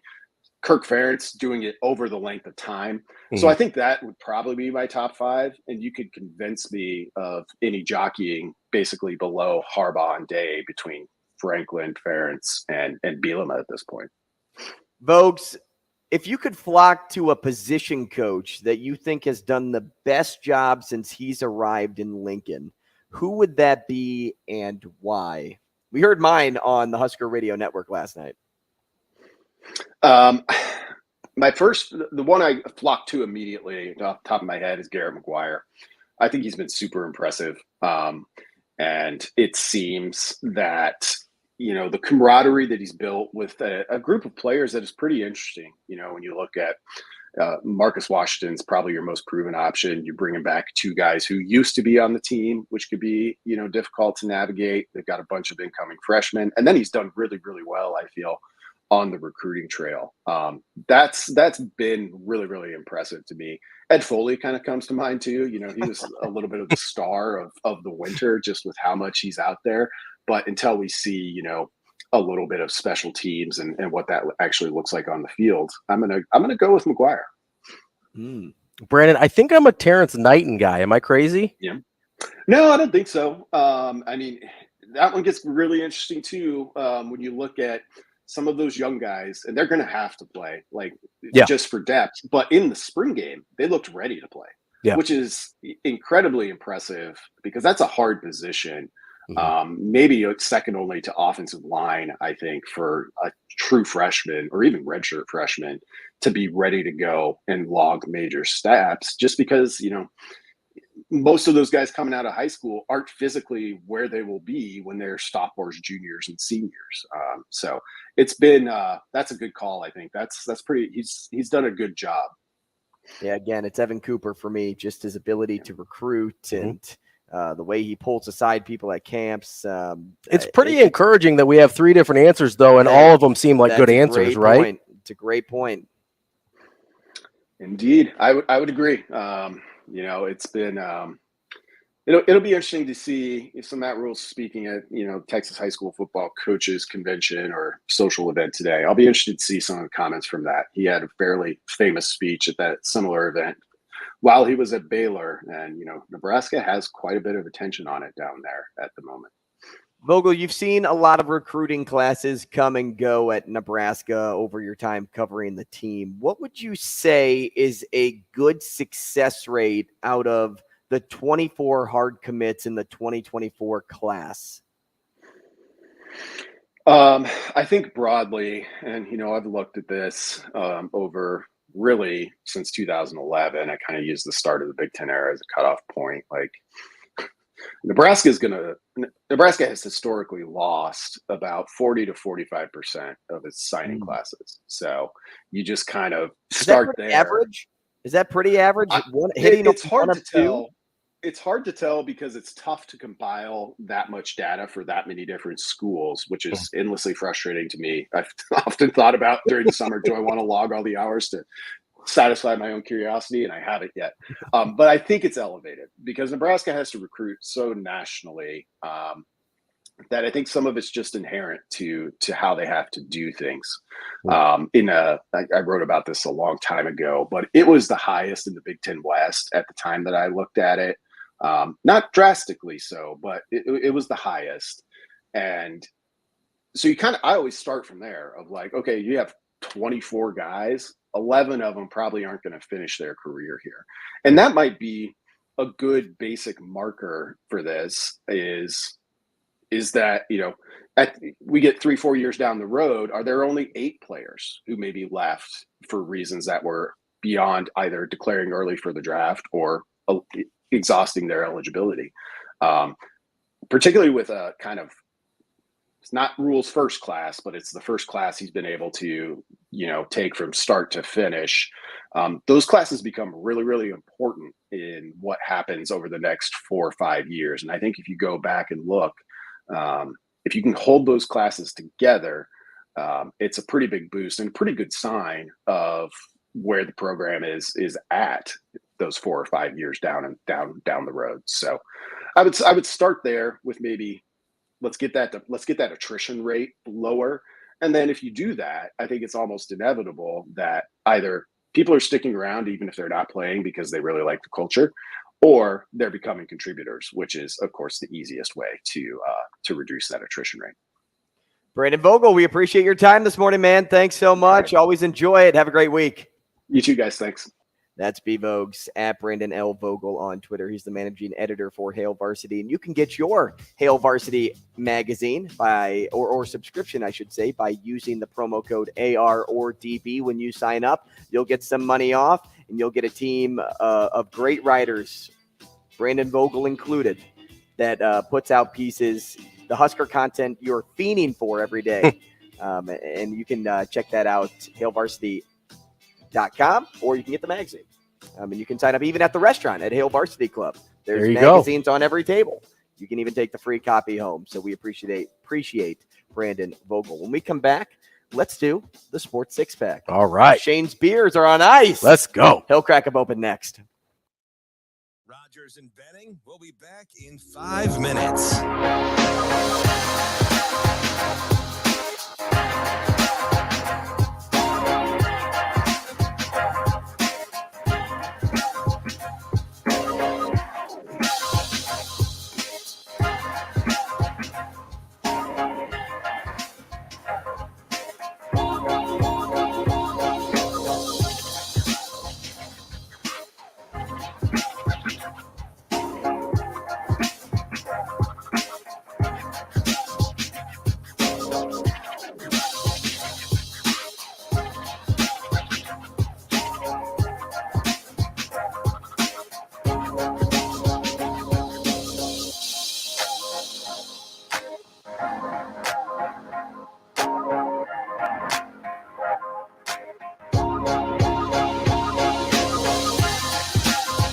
Rogers and Benning will be back in 4 minutes.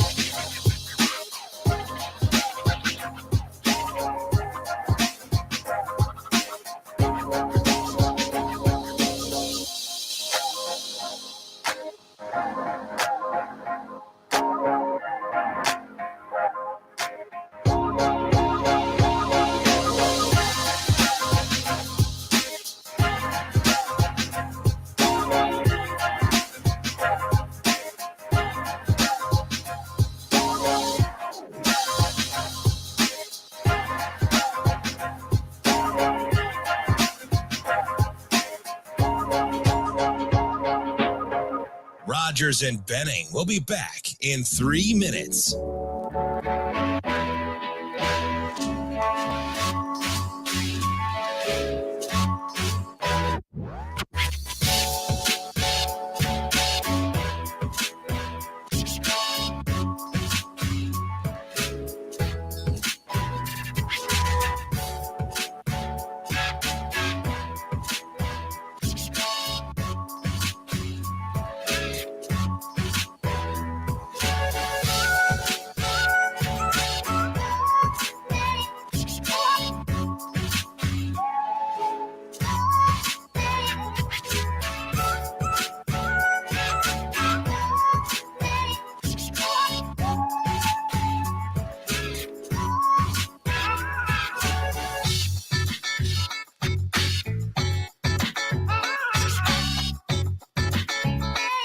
Rogers and Benning will be back in 2 minutes.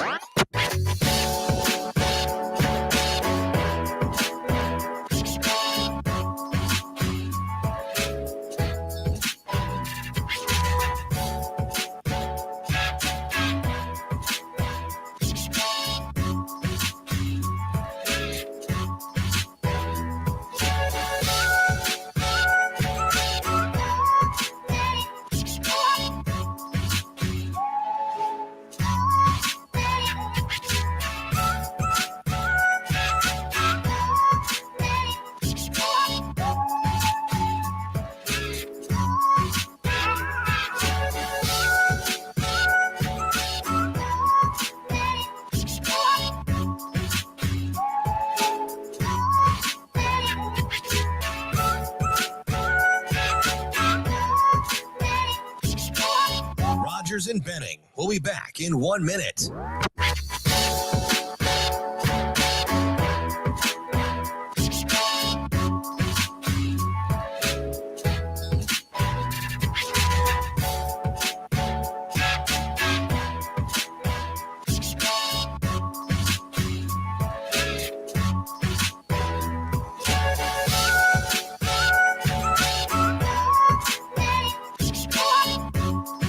Rogers and Benning will be back in 30 seconds.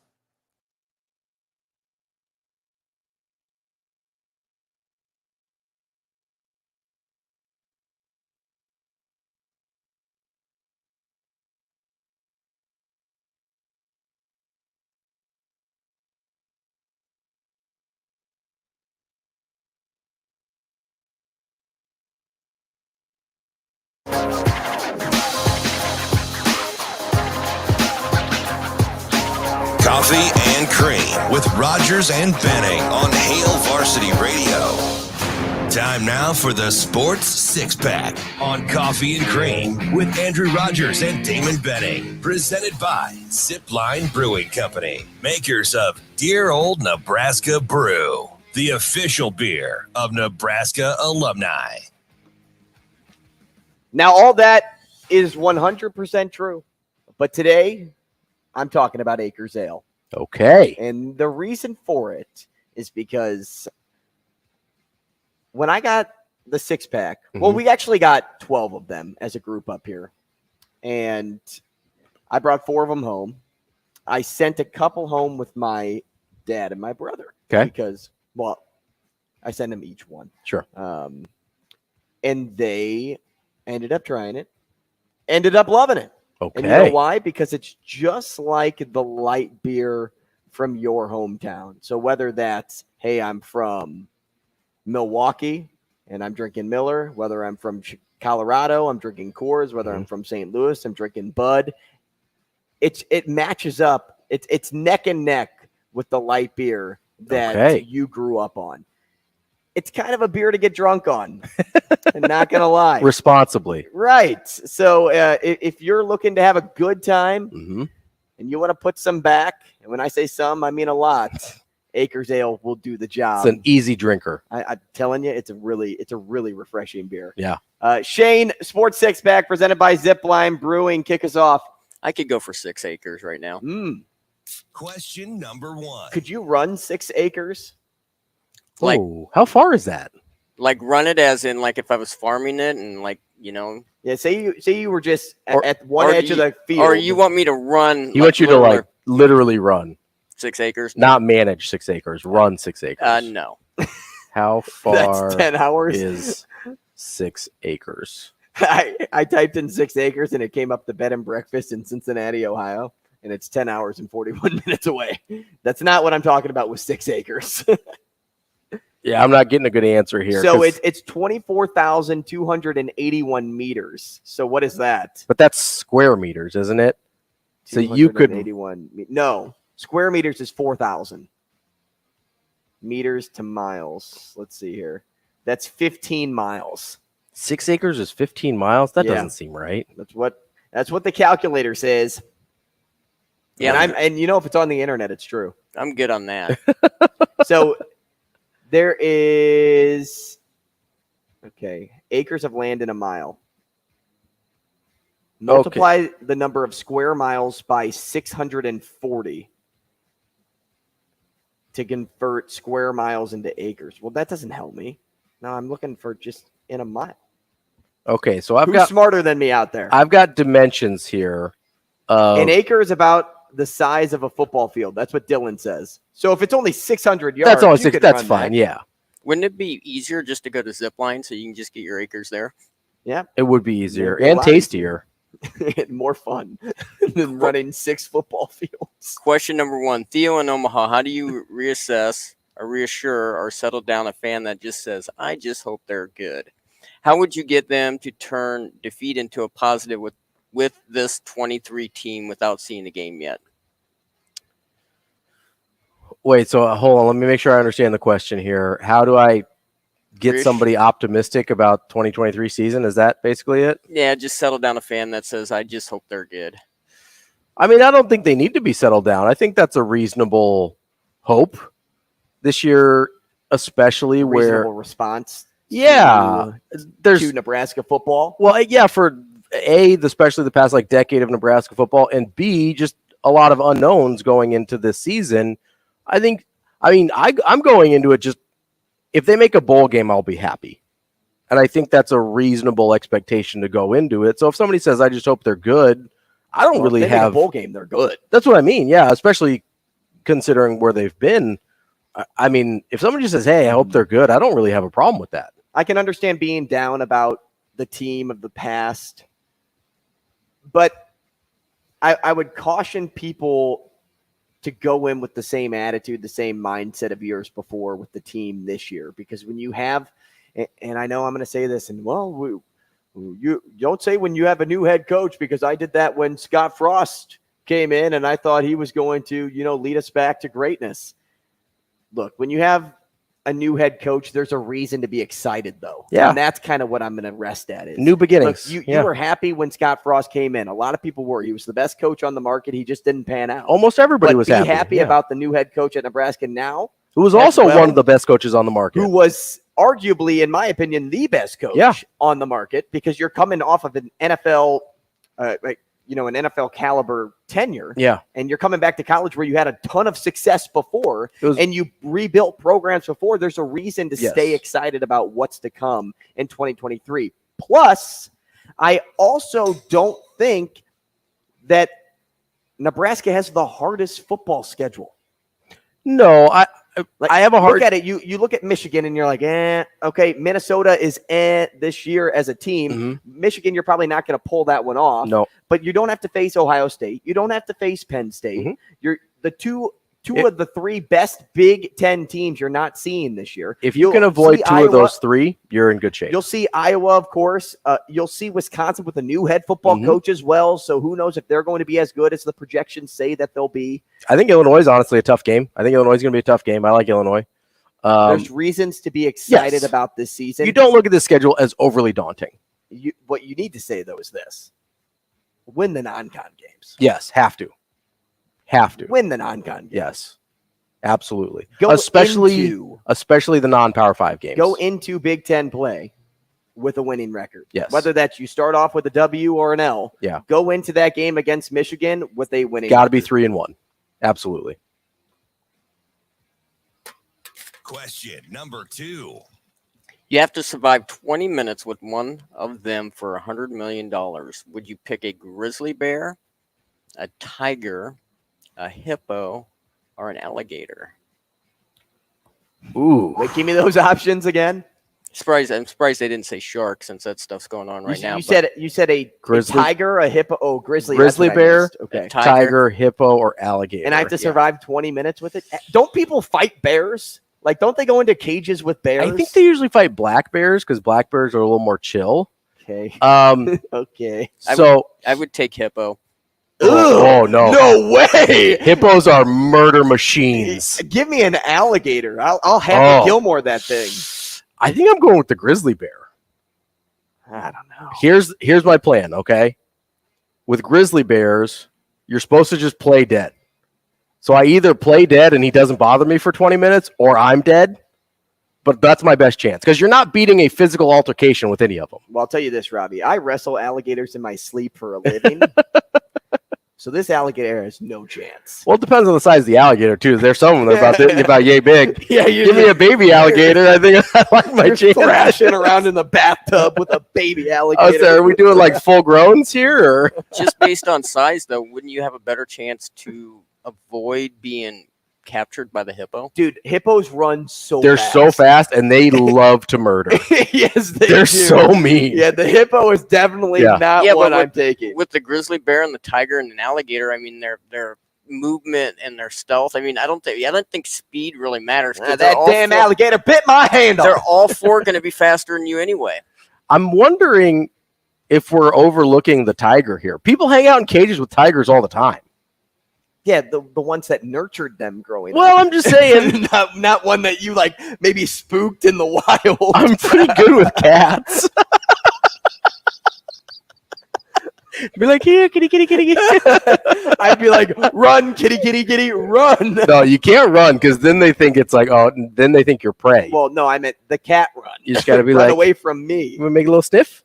Little sniff here? Seems like general consensus on YouTube thinks alligator is the easy choice. Oh, I think that's a mistake. I really do. Would you choose the grizzly? I'm going, you just play dead and hope it leaves you alone for 20 minutes. How to survive a grizzly bear encounter. Grizzlies are brown bears. If it's brown, you lie down. Lay flat on your stomach with your hands clasped behind your neck. Spread your legs to make it harder for the bear to turn you over. Remain still until the bear leaves the area. See? Just play dead for 20 minutes. That's what I think it's the way to go. Yeah, if it's brown, lie down. If it's black, fight back. That's the rule because black bears don't want to fight you. They'll be like, whoa, easy, man. Whoa, just take it easy, man. Black bears are kind of like stoners. They're just like, hey, man, I was just trying to get some food here. I didn't mean nothing by it. You know, and brown bears choose violence. So we're going to Gatlinburg. Yeah. Next week as a family, and the place that we're staying at is called Four Bears Hideaway, and there's 4 black bears that like meander the area. Yeah, if you're black bears, you're okay. Black bears are pretty chill. Maybe I should read up on bear attacks. You should go out. But if they're black, fight back. So you fight those bears, Andrew. Yep. Hey, I'm going to tell my brother, hey, Joe, record this. I'm about to fight this black bear. Listen, if you survive, you'll be famous. Yeah, and I'm fighting a baby, and here comes the mama just out of nowhere. Yeah, you got to watch out, especially the brown bear mamas. Or grizzly bear moms are woof. You don't want to mess with that. I don't want to mess with any mom. Well, that's fair. Yeah. Even a human mom. That's fair. All right, we'll continue the 6-pack when we come back. Questions 3 through 6. I know Shane's thirsty, but he's a slow drinker. Rogers and Benning will be back in 4 minutes.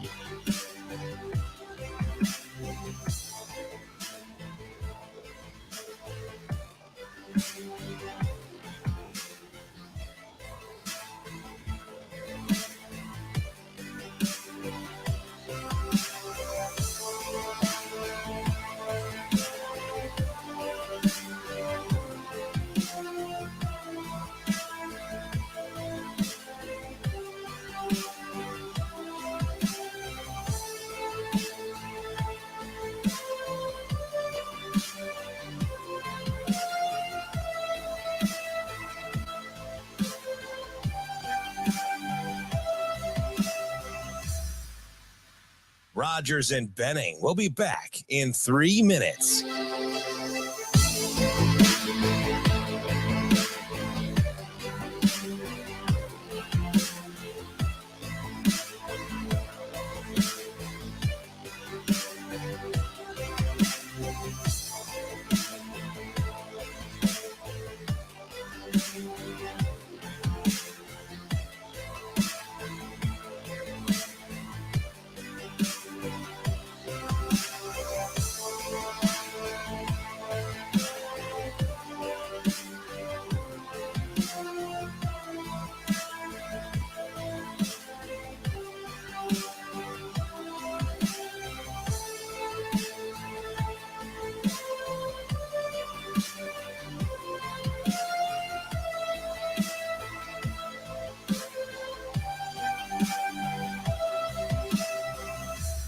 Rogers and Benning will be back in 2 minutes.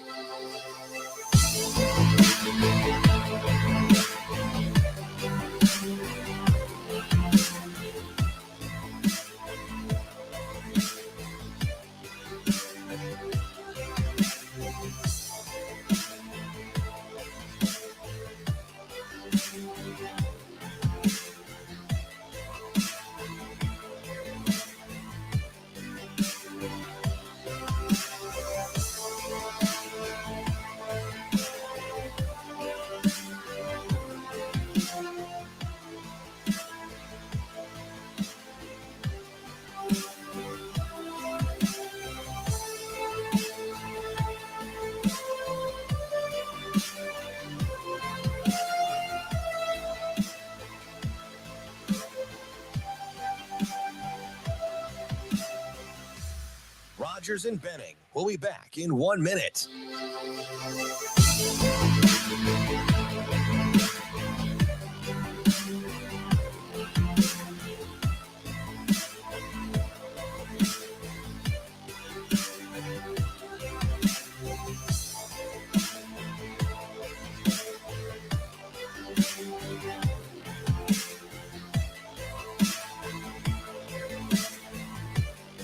Rogers and Benning will be back in 30 seconds.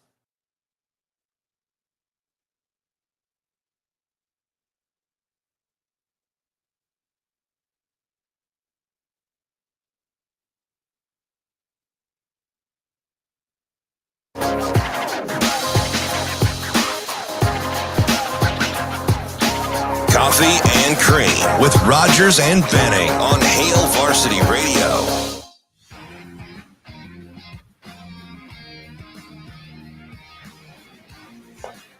All right, welcome back. Sports Six Pack continued. Shane, start us off. Question number 4.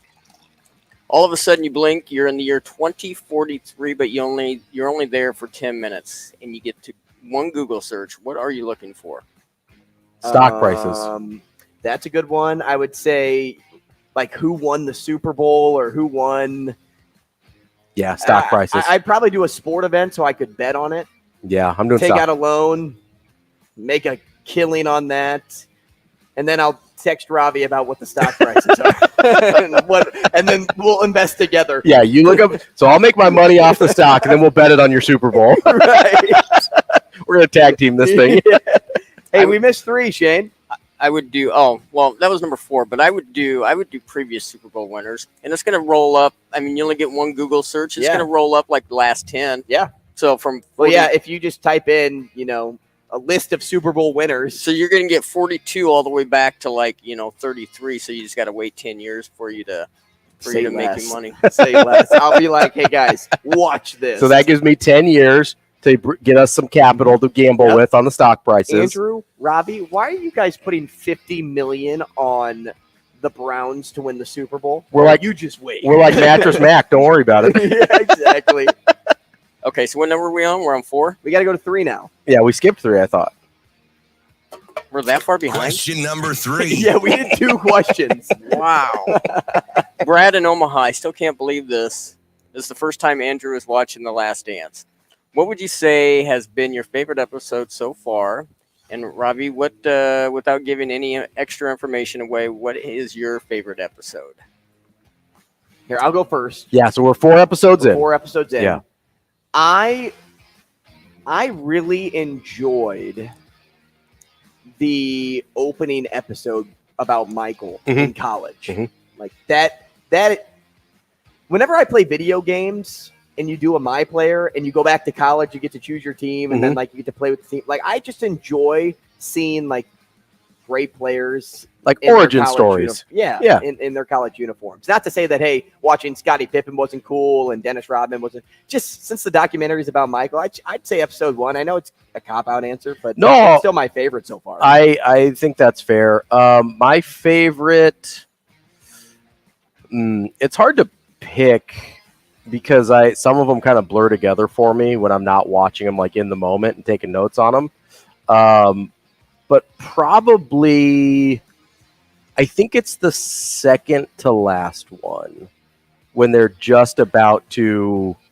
It's when they're they're doing the Pacers, Bulls, Eastern Conference Finals in that last season. That's the one I think I enjoy the most, if I'm remembering right. So you have that to look forward to. Let's go. No spoilers because it happened like 25 years ago. So. Right. Right. Hey, thanks for ruining it for me. What do you mean? Do they win the title this year? Did they win in 97? All right, Shane, skip to 5. Question number 5. The Kansas City Chiefs were crowned the best team. I think I just spit taked right there. If there was a worst team crowned from any sport, who would get that award? So the SBs, they were crowned the best team. So last year, is that a last year question? Let's say it's a last year question. Keep it really recent. So if there was a best team, it was the Chiefs. If there was a worst team, it was the Montreal Canadiens. Okay. And here's why. Yeah, let me have it. Because it's always the year before they were in the Stanley Cup final. Yep. In 2020, 2021, they were in the Stanley Cup final. Last year, they were the worst team in the NHL. That's pretty bad. Yeah. If you go from Stanley Cup final to worst team in the NHL, like the Cubs, when they won the World Series, sold everything to get that World Series and still weren't the worst team in baseball. Right. Yeah. So to go from best to worst, that's pretty bad.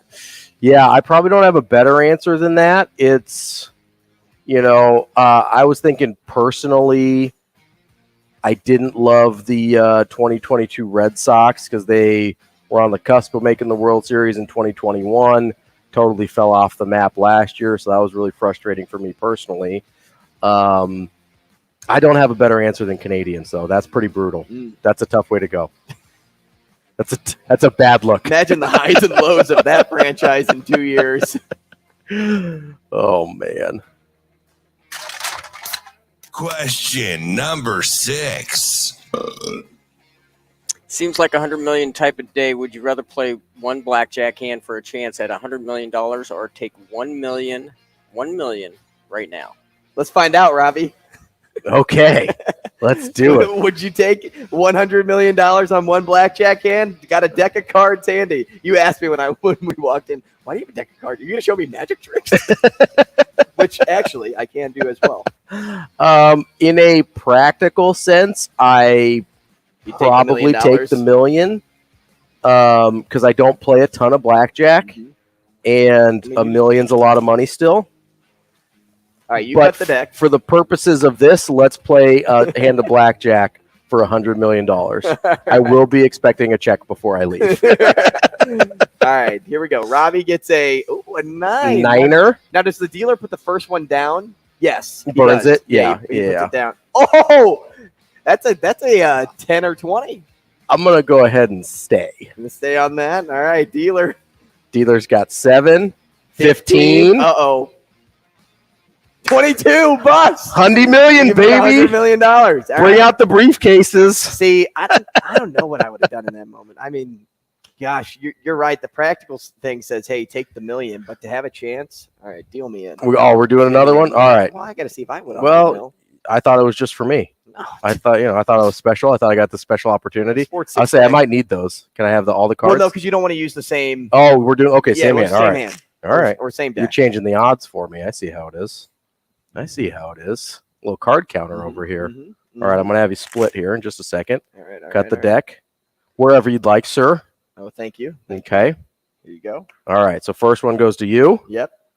We've got a queen for Mr. Rogers. Here we go. First card down. Come on. I give you another one now. Give me another one. Ooh, we've got a 6. That's a tough spot. Flip mine over. Okay. I have to hit it. We're hitting on I have to hit 16. Give me a 5. Oh, 20. I'll stay. So I flip mine over. Oh, I was even. So you don't win 100 million. Sorry, bud. You don't win 1 million or 100 million.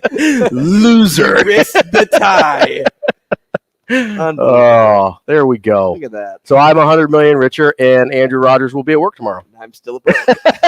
You know what? I'll invest my money into the Powerball because that's going to reach 1 billion today. 1 billion. And you know what? When I win that, I'll see you later with your 100 million.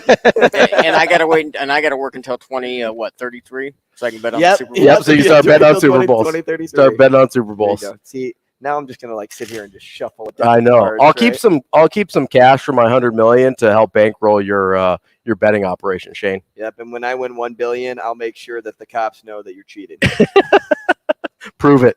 Be like, this guy time traveled. Hey, all I know is only need is one. One to prove it. It's not what you know; it's what you can prove. Shane, thank you. Did you enjoy your 6-pack over there, Shano? Just finishing the last one. All right, good. Shane, who would you say was the worst team from last year, though? No, I was agreeing with you. In the Canadians? Yeah, I think that's a good choice. Yeah, I mean, it's worst is an interesting word to use because are there teams that were record-wise worse than others? Obviously, but I often think of like most disappointing. Like the Canadians were both bad and incredibly disappointing, so that's kind of a nice sweet spot for it there. Right. I usually think of, okay, whose expectations did I have at a certain level, and then where did that end up? Obviously, Nebraska was incredibly disappointing, but I don't know that people were expecting a lot out of that season. So maybe they don't qualify. That's an interesting way to phrase it. I still think Hippo.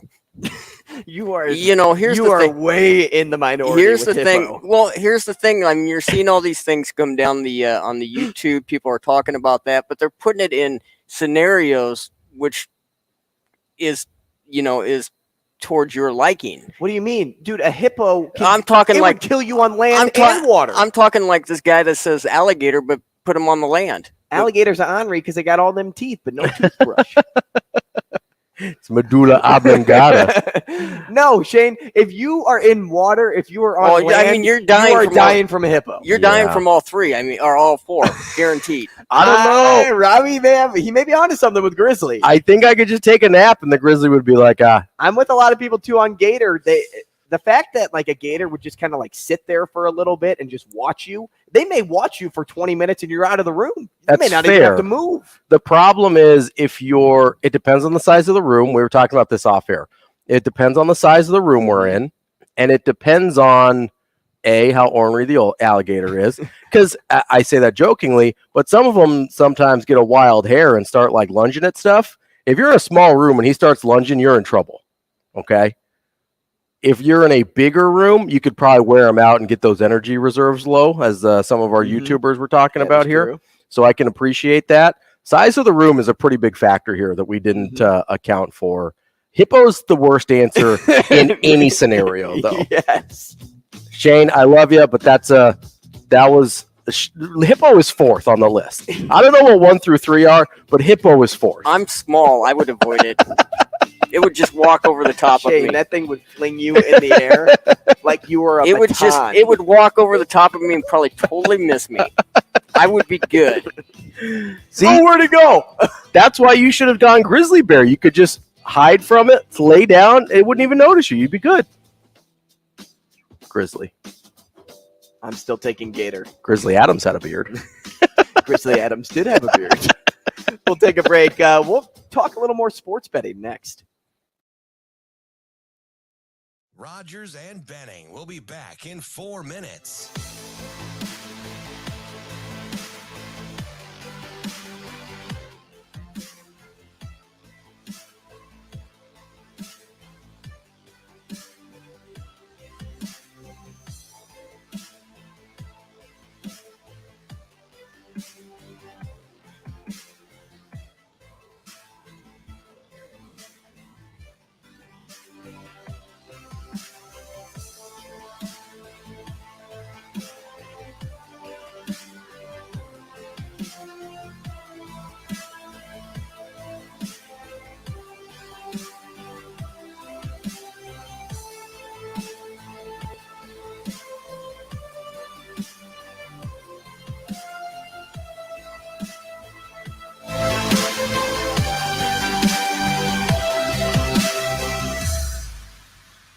Rogers and Benning will be back in 3 minutes.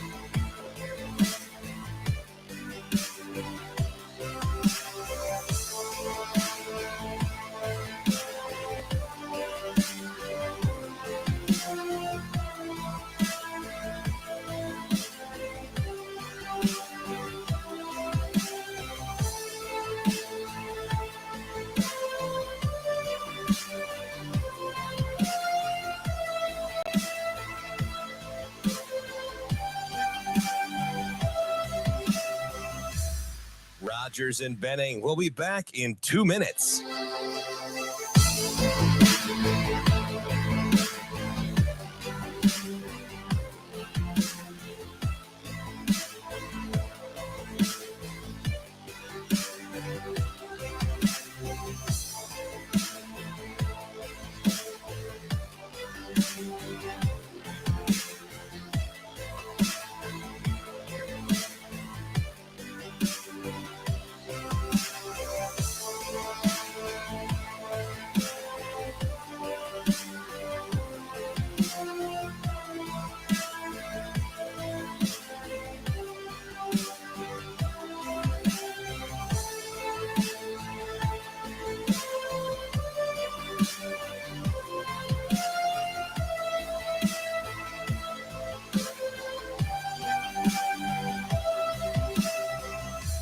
Rogers and Benning will be back in 1 minute.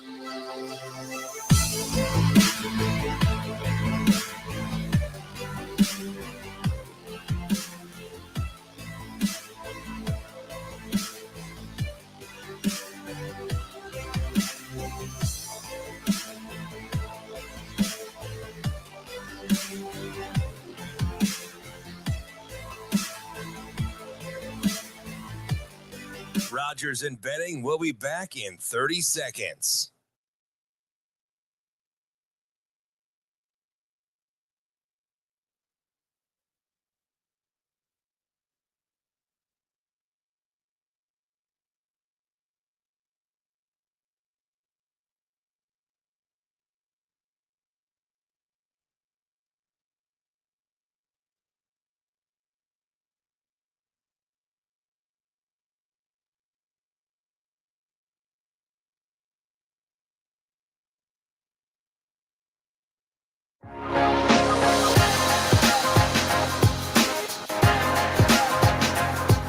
Coffee and Cream on Hail Varsity Radio with Andrew Rogers and Damon Benning. Hear ye, hear ye. Welcome back. Coffee and Cream in the morning on Hail Varsity Radio, powered by Currency. Ravi, Lulla, Andrew Rogers. Ravi in for DB this week. We're live from the H&H Chevrolet stage at Hail Varsity Club, 590 ESPN Radio in Omaha, live on Twitter, live on YouTube. Happy to have all of you here joining us and involved in the comment section. The phone number, 888-638-4876. And at this time, let's go to, I should say the phone, but he's joining us via StreamYard, so via video. We'll welcome in Thunder Dan, lead NBA, MLB, NFL, DFS analyst for Roto Baller at Thunder Dan DFS on Twitter. Dan, good morning. Good morning, guys. Thanks so much for having me. Hey, thanks for taking some time and joining the show. I feel bad that DB isn't here with you wearing that Steelers hat. He'd be having a love affair with that hat and with you right now. Good to know there's some Steeler fans outside of Pennsylvania, you know, America's team. Yeah, something like that. Hey, so I get made fun of a lot, Dan, because I'm a degenerate when it comes to sports betting and the plays that I make. So I kind of want to run some things by you, and whether this turns into a free therapy session or we actually get something out of this, that'd be pretty good, at least for me and for my liking. So I create some dynamite parlays, and it all starts off with home run bets in Major League Baseball. I take 3 or 4 home run hitters and I parlay them together. and I've hit one out of, gosh, I don't know how many, but I hit one last year. So I'm still waiting on my one to hit this year. I'm getting pretty late into the year now. So I'm kind of feeling uneasy. But what do you think? Is that a bad bet or great value because of the odds I can get on it if I'm only throwing $5 down? I mean, the answer you probably want to hear is not the one I'm probably going to give you, but it's not. It's not really plus expected value to do that. Considering you may only hit once or twice all season, and are you going to make your money back even if you are hitting it like a 10 or 20 to 1 like payout? You're probably not going to hit it often enough to make money doing that in the long term. So they're fun. I always tell guys do those, but play with reduce your if you're playing $5 on that and your normal unit is like 20 or 25. That's fine, man. Like, have fun with parlays and stuff. Just don't think you're going to use parlays as like your fundamental, betting pick every night. If you're just betting for fun and throwing a couple dollars here and there, I think the problem is a lot of people get into sports betting and they think I'm going to do this every night and hit these parlays every night, and you're just not. The odds are against you for a reason there. Dan, I want to continue digging into Andrew's degenerateness a little bit here. Here we go. See, what did I tell you? What did I tell you? We'll go off the parlays for a little bit. I'm going to break these down. He also really enjoys the first inning over unders. Yeah, there you go. Is there any kind of, I'll call it a niche type bet like that, where you tend to find regular value that you like to hit on? Not necessarily in the parlays like Andrew does, but just in general, kind of these things that maybe not a lot of people think about that you can actually get some good value on. Yeah, I mean, first of all, the first inning, I guess you call it the NRFI, no run first inning bets.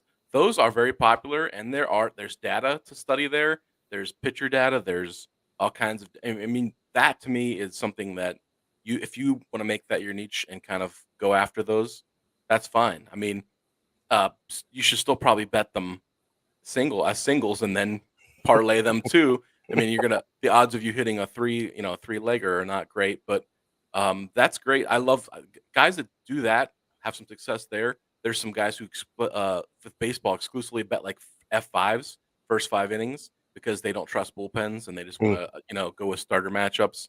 My big thing is strikeout props, just because I've had the most success with those. That's kind of my niche in terms of where I've had the most success. I know some guys this year who are really big into walk props, actually going over under on walks. So whatever it is you have found the most success with, I always tell people run with it. I mean, it's home runs are not usually one of those things. I mean, they're fun. They're fun, hey, and you should wait till I hit it, Dan, and I'm going to be in your DMs. Maybe cut it back to 2. Even if you double up a home run, you're still going to get 3 is just so hard. Mm-hmm. Or round robin it. Like if you pick in 3 and you hit a round robin, if you hit 2 out of 3, you're going to make your money back anyways, or maybe a little more. So there's ways to do it where you could give yourself a floor. I call it giving yourself a floor every night and a ceiling. Make some straight bets and some things, and then you add to your parlays. And if everything hits, man, you made a bunch of money. If only a few things hit, maybe you make your money back and you live to fight another day. Okay, so you said you're big into pitching props right now. A lot of times when I'm, sifting through, trying to figure out, like, okay, based on previous outings, because to the person that doesn't have all of the information, or they don't pay for certain subscriptions to get that information, they're trying to find it themselves. You normally go back in the game log and see, okay, Shohei Ohtani had 7 Ks, 8 Ks, 10 Ks, but then he had an outing of 3 Ks. And you're like, well, is this going to be one of those 3K nights? Like, how do you assess how much, like, to either buy into the number that they give you, whether it's, hey, I'm going to take a little bit more because the odds are in my favor, or I'll go a little weaker just to play it safe? Or do you just always kind of rest with the over 7.5 that the sports book gives you? Yeah, I mean, it's one of those things where if you don't have access to some advanced stats and things, you're probably, and you're going off game logs, you're probably, not making plus EV bets all the time. And in that, you look at a game log and you're like, why did he only have 3 or 4 this time? Well, he faced a team that doesn't strike out that much, right? And sometimes it's just that he didn't have his best stuff, or he was walking a lot of guys. So there's a bunch of things I look at, whether it's walk rates, strikeout rates. I think recency, like of course you want to look at the game log and see this guy's hit 7 straight strikeouts in like 4 or 5 straight games. That gives you the confidence that you need. But unless you really have like a true projection or like some kind of ability to at least have like in my brain, I can look at in the morning and kind of make my own projections just because I do it every day. But unless you really have something where you can say, hey, I know that, this guy is a 30% strikeout pitcher and he's facing a 25% strikeout team, you're basically kind of just guessing a little bit. So any kind of information or stats that you can use to inform your process more rather than just recent performance and game logs is always going to be lead better bets. Dan, so I'm a big futures bet fan. I feel like a lot of times that's where you get the best value. I also understand that most of them are probably not going to hit if you're taking anything outside of the first handful of favorites. First of all, how do you feel about futures bets? And secondly, if you do ever make those, what's kind of your evaluation process of kind of balancing the likelihood of something happening versus the value on the odds you're getting? Yeah, I mean, I do like futures a lot. I don't make them a ton in comparison to the daily bets just because I do so much daily content. But I do them for all the big 3 sports. With any sport that you're betting futures on, I think it makes sense to kind of have an approach where first of all, you're probably betting 1 or 2 or maybe even 3 of the same people for the same result. Like I would not probably go over that, but you're creating like a basket, like you're putting 3 guys in a basket and you're saying, I think one of these 3 guys is going to win this award or lead the league in this stat. And if you do that, you can kind of mix your risk in a little bit. Like you can I probably wouldn't bet the favorite very often because usually that you're not getting a lot of great value there, but you can put someone who's in the top 3 or 4 odds in there. You can put someone who's more of a 10-1 type thing. And then you can always put a long shot in there too, like a 20-1. And you're saying, hey, I have 3 people that I think if the first guy hits at 5-1, hey, I've won 5 units on 3, right? You still win money, right? But even if the most favored guy wins, and if you're 10-1 hits, I mean, you're really making a lot of money. You're 21 hits. So it's kind of this approach of like mixing your risks within those future bets too, because again, you're giving yourself like and of course, nobody wins, you lose, but like give yourself a floor and a ceiling. I've talked a lot about just giving yourself, because again, you miss all 3 bets and you're out and you lost 3 units, so I'm always preaching like sustainability with betting, like making sure you don't, spend all your money or go into debt or whatever else in terms of, being able to feed your habit, right? Everybody likes to do this. If it's supposed to be fun, it's not supposed to be stressful, and keep it going day to day, week to week, month to month, season to season. Dan, stay with the futures here because I got a few questions, one in the MLB and then a few on the NFL side. So in Major League Baseball, one future I really liked out of the All-Star break, and I'm a Cardinal fan, so it's a little biased, but I like the Cardinals over 75.5. I mean, you had to predict that they'd have a better second half of the season than they did in the first half. But are there any over-under futures and win totals that you really like in Major League Baseball right now? So I haven't looked at those that closely lately, but I would think that your Cardinals bet makes a lot of sense because they're just way too talented, at least offensively. I know they have some holes in their pitching staff that they need to address, maybe some guys who can pitch better in the second half. But, I mean, we saw that their offense just the last week or two has really come alive. They're getting healthy. They're getting Tyler O'Neill back this week, right?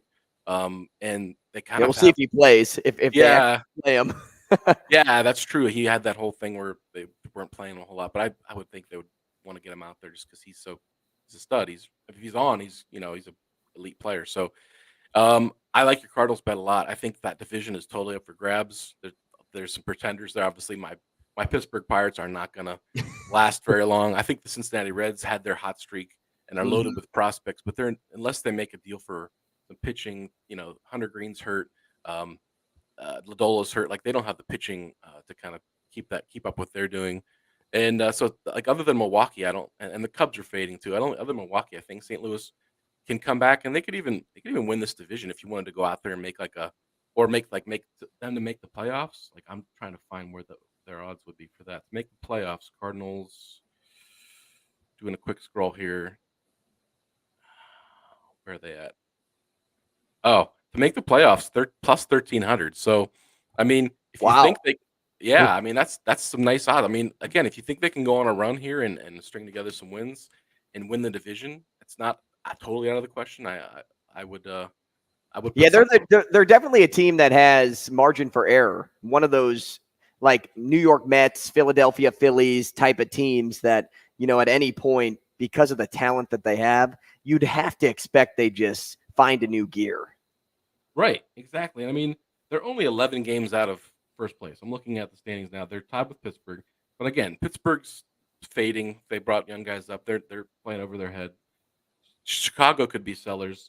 Cincinnati's going to probably fade a little bit down the stretch too. It's there for the taking. It's 11 games with this many games left is really not much for them if they got hot. So without looking at any other teams, I mean, I'm just going off your Cardinals one here. I haven't had a chance to really look at too many MLB futures, or at least win total futures. But yeah, I like that bet.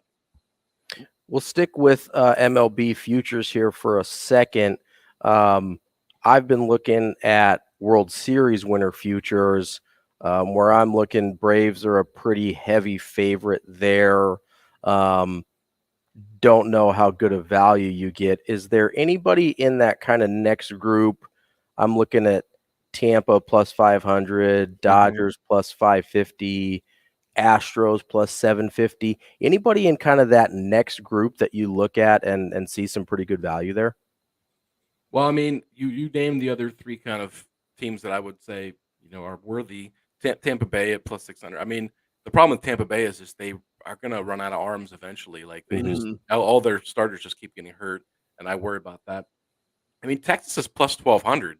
Yeah, and I think they arguably have the best offense in baseball. Like at least they have for this far into the season. If they would make a deal for another starting pitcher and they go into the playoffs with an ace plus Eovaldi, maybe they could get. That's obviously their big weakness is pitching down the stretch, but that offense is really good. I mean, I think the AL is pretty much wide open in terms of, the Yankees kind of have fallen apart, and gosh, even the Baltimore Orioles at plus 2,000 are. Wouldn't that be something, right?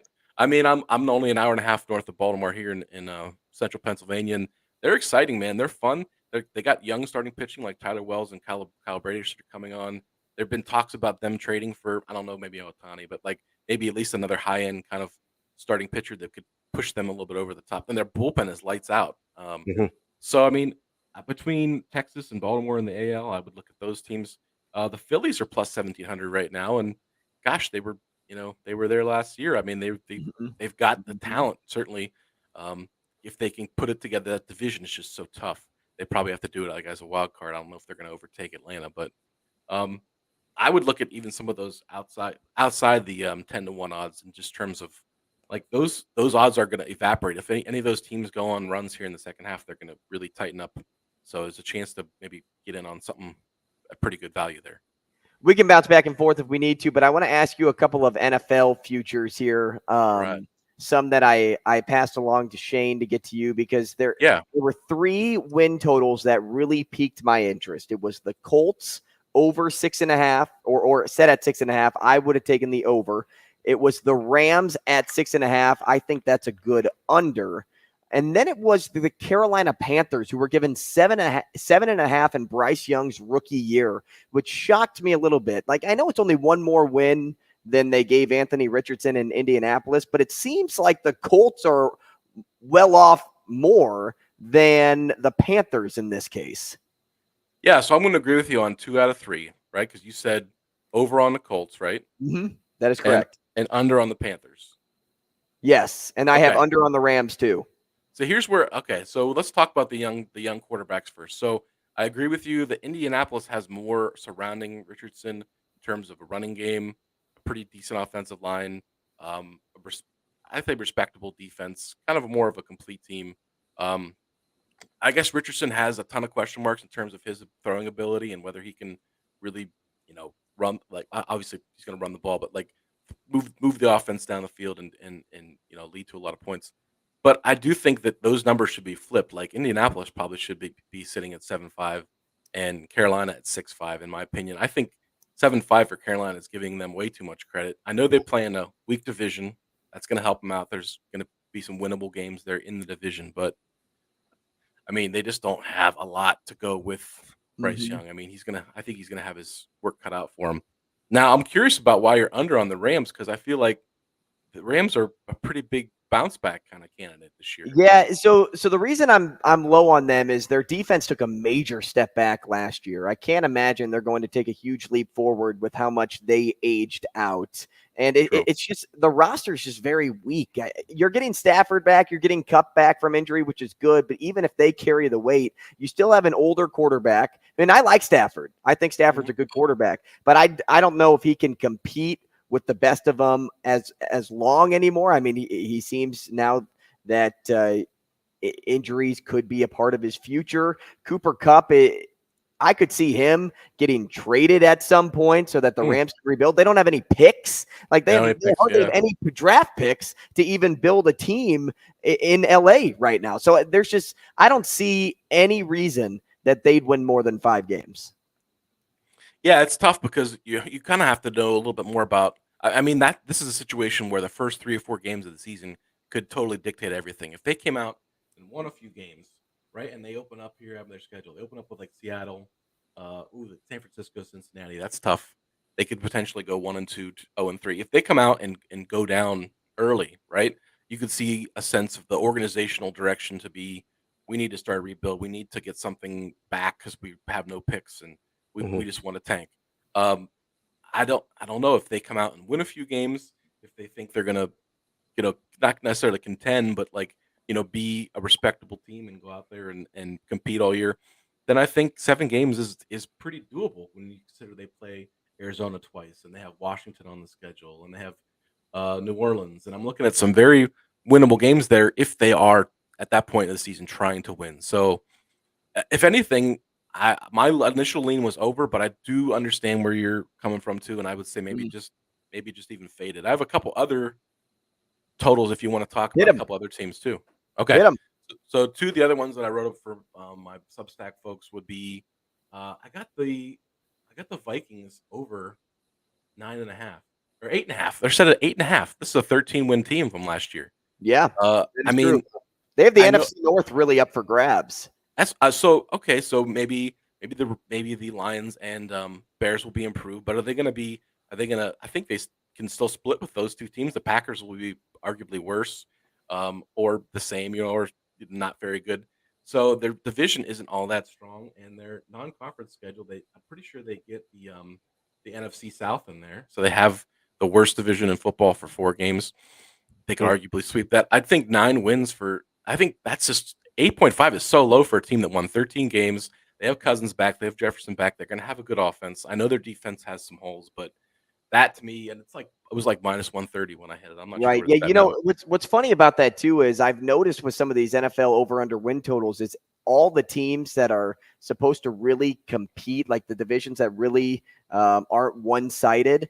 They have high win totals because Vegas doesn't want to they don't want to map it out and say, hey, I don't think the Packers are going to be good. Hey, I don't think the Bears are going to be good. Because I think the Bears are set too high as well. I think they were given at 7.5. And I'm like, what? This team won 3 games last year. Right. And so when you have that baseline, it's so hard to even pick a team from that division because you don't know who's going to take on the losses, because the Vikings could be the team that just takes on the losses in the NFC North.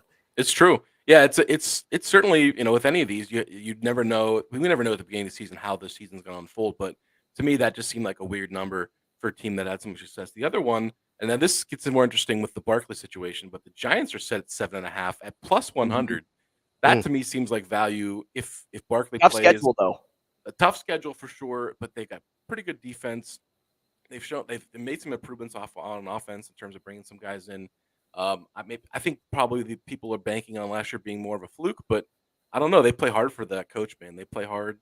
They 8 wins. They got Washington on the schedule twice. They definitely have a few non-conference games that are winnable there.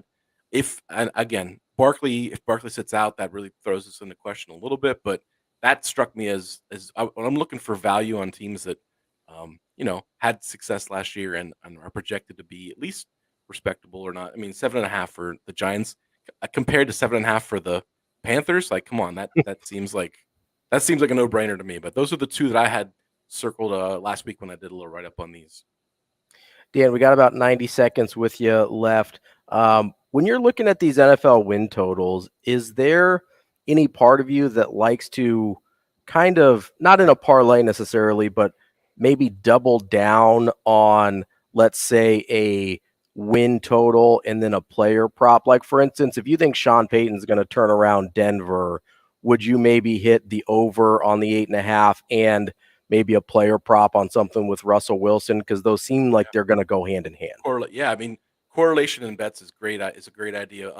You sometimes have to be careful that you don't put too many eggs in one basket. But if you feel pretty strongly about a certain team or a certain situation being improved or obviously being much, much worse, it makes sense to correlate your bets. Yeah, I'm betting on if the Bears are this good, then Justin Fields is going to get this number. Right. Totally makes sense doing that. Yes. Dan, we appreciate your time this morning, man. Thanks so much. This was fun. We'll have to do it again soon. Awesome, guys. Thanks so much for bringing me on. I had a great time. That is Thunder Dan Paylo. Hopefully I pronounced his last name correctly there. I mean, when you go by Thunder Dan, you don't even need a last name. No. But he brings the lightning with these picks. I'll tell you that. Oh, I see what you did there. Andrew, you missed out on he brings the thunder. No, that's too easy. I had to go a little more adventurous with that. We appreciate Dan's time at Thunder Dan DFS on Twitter. So when we come back, we will get into our Illinois breakdown, our schedule breakdown, and then we will talk to Scott Richey to close out the show so that we can get the expert's opinion after we give our own, because we all know that Ravi and I don't know as much as they do out in Illinois. But we'll get some of our questions answered, and if you have any questions too, just get them in via the chat room on YouTube. We'll take a break. Rogers and Benning will be back in 5 minutes.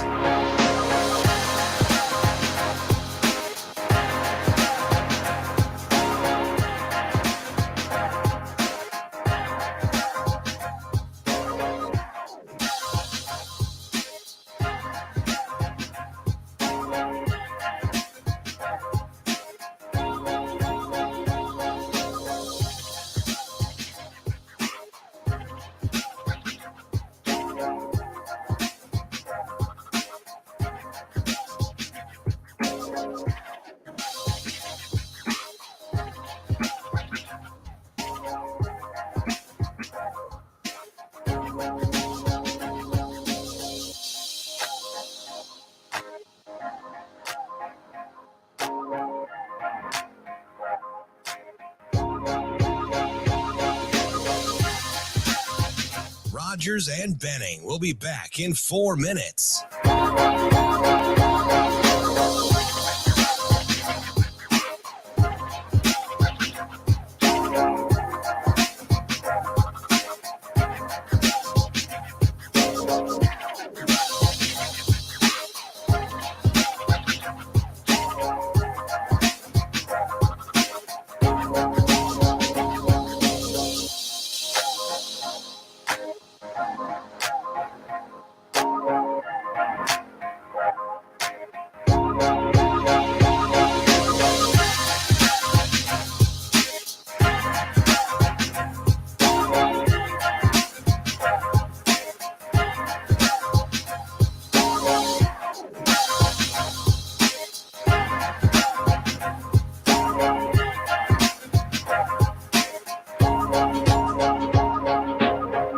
Rogers and Benning will be back in 3 minutes.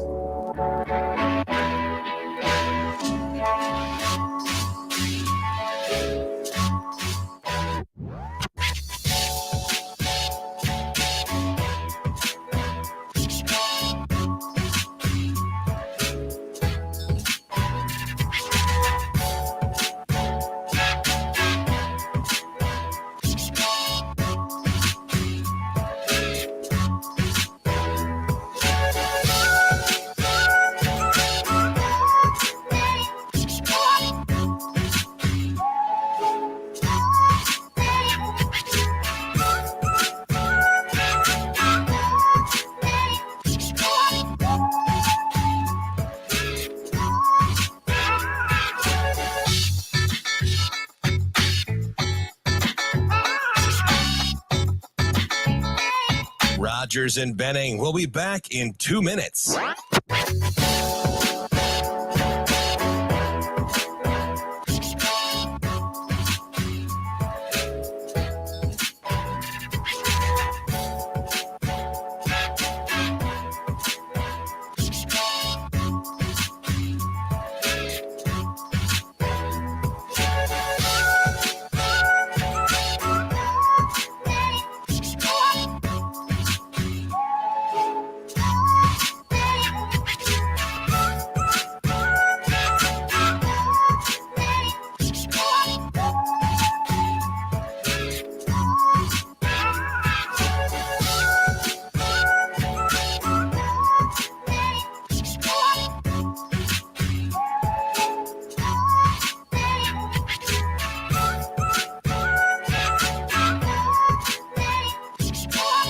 Rogers and Benning will be back in 1 minute.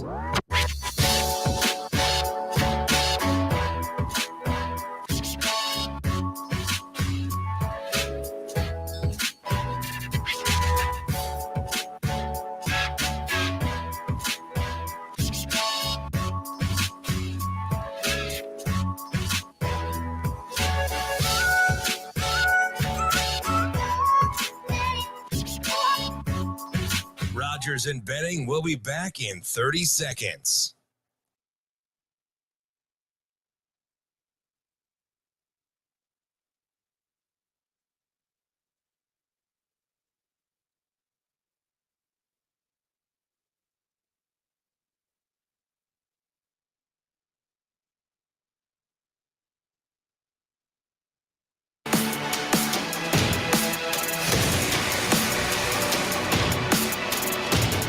Coffee and Cream with Rogers and Benning on Hail Varsity Radio.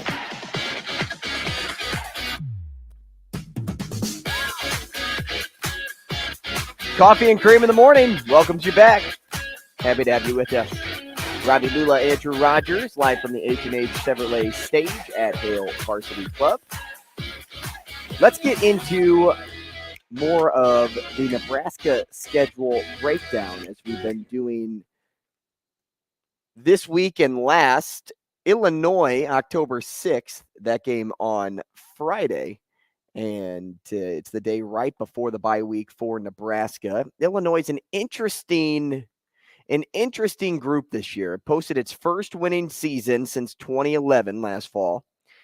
They finished 8-5 overall, Ravi.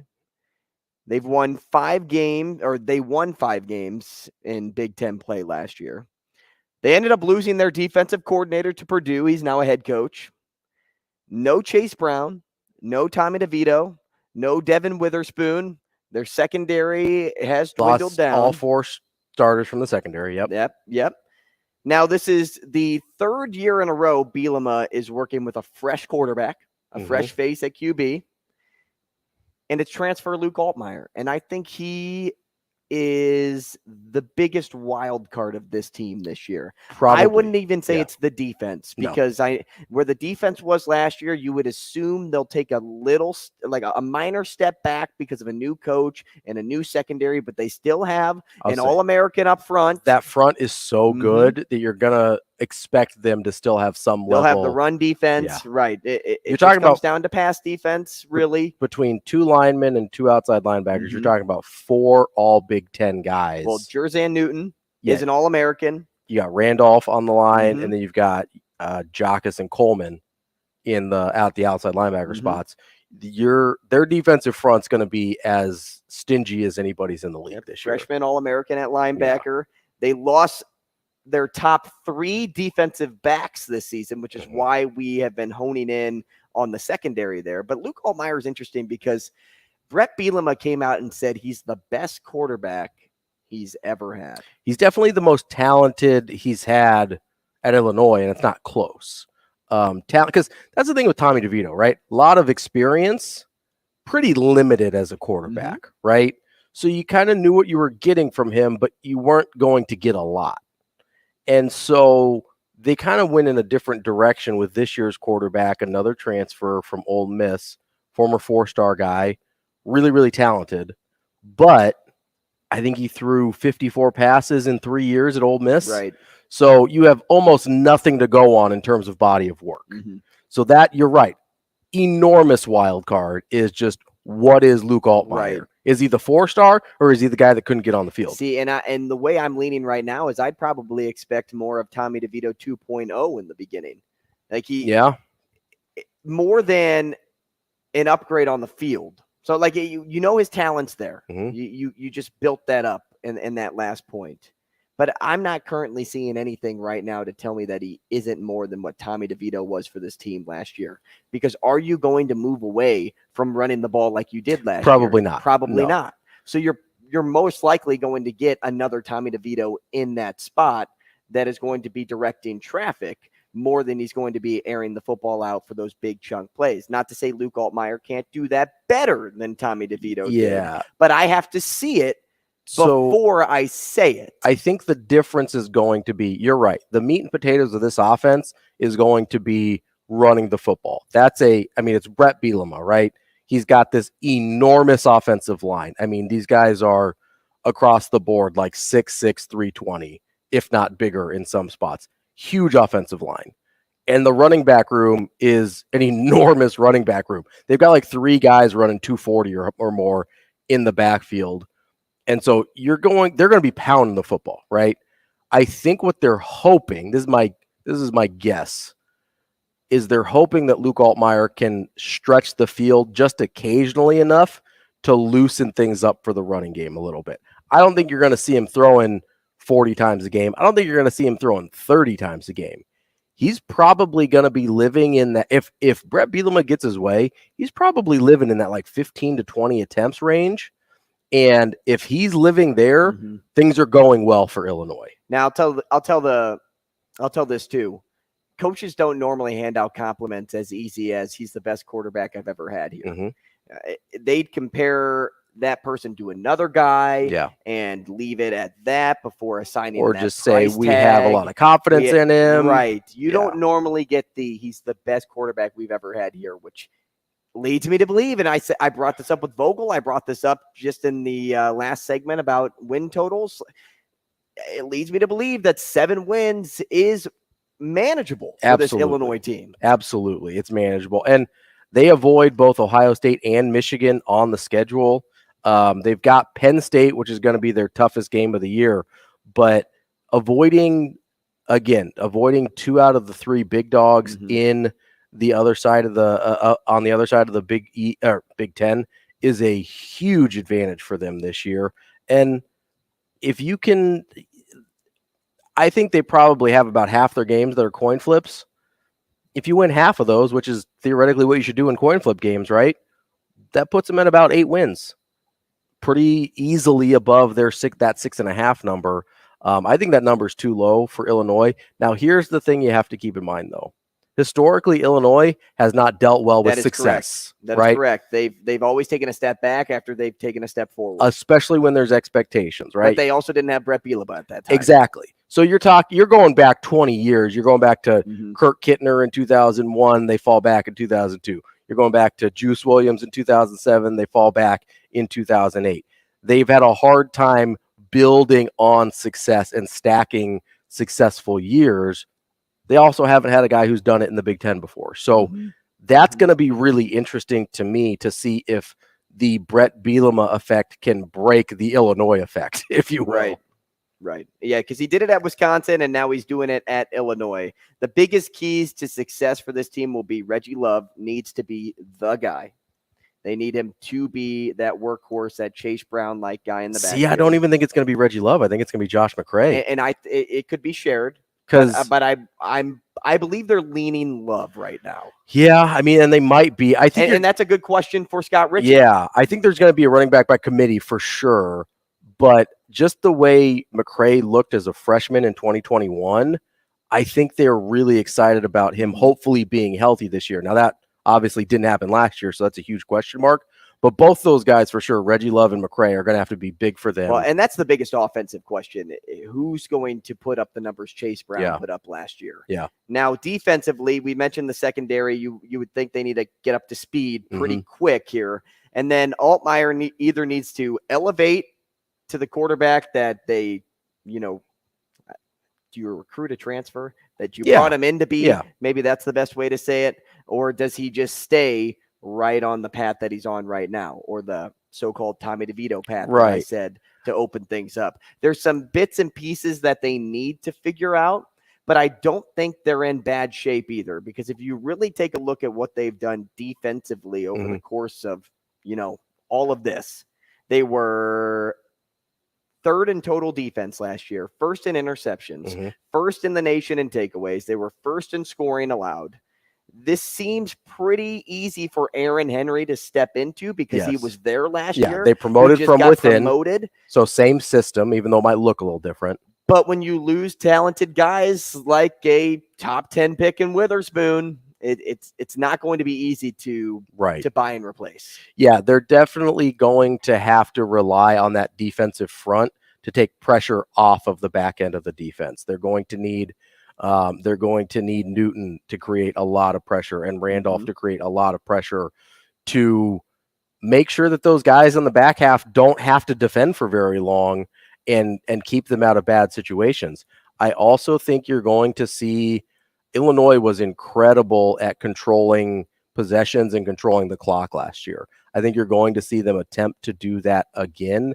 And that's why, Luke Altmaier doesn't have to be a world beater. If he can hit a few throws a game that loosen things up for the running game, he doesn't have to light the world up. No, he doesn't. And he's got Isaiah Williams back at wide receiver who can be a home run type threat. Now they need someone else to step up in order to help take some pressure off of Isaiah Williams and take some of the defensive focus away from him. I think their wide receiving room is going to be okay. I think it is too, but they do need somebody to step up outside of Williams. They have options that I think I like, but if you can get Williams and another guy to produce, Altmaier's life is gonna be a lot easier. Man, this seems like the best wide receiving room they've had in years, though, in regards to returning. Oh, I think so. Yeah. So Luke Altmaier has everything working for him, and I think the line's going to be really good. Oh, the lines are their strength. Yes, offensive and defensive line. There's more questions on the offensive line, but I think it's going to be fine because it's Brett Bielema. Scott Richey joins the show next. We'll talk more Illinois football, get his ideas on the team, what he's been seeing, knowing that that's who he covers and that team's in his backyard. We'll talk that next. Rogers and Benning will be back in 4 minutes.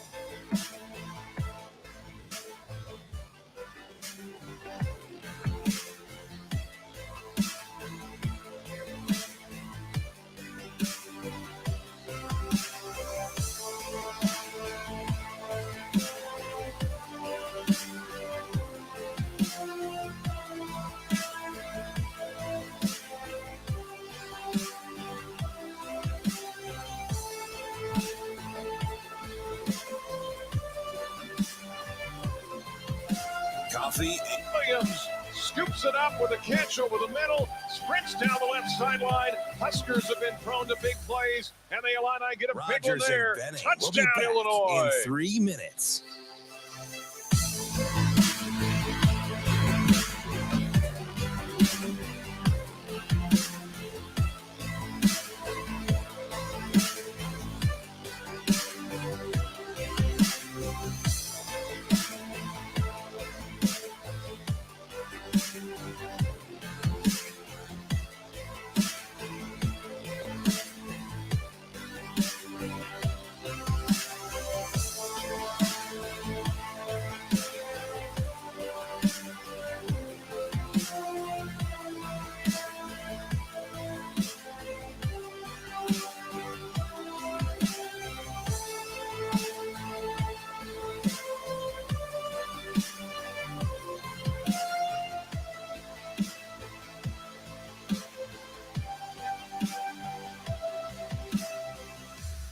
Rogers and Benning will be back in 2 minutes.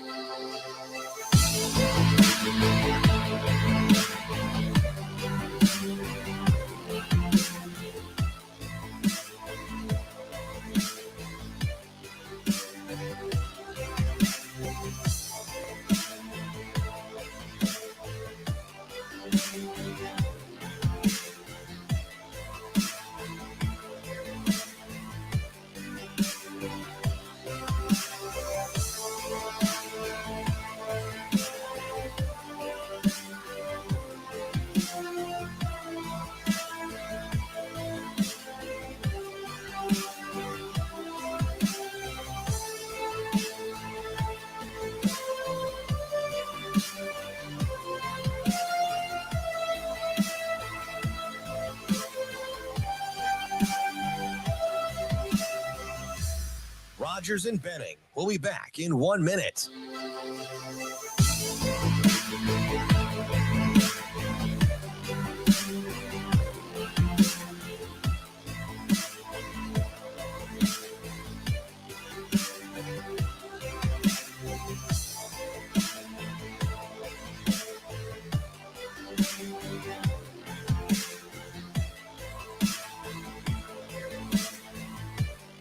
Rogers and Benning will be back in 30 seconds.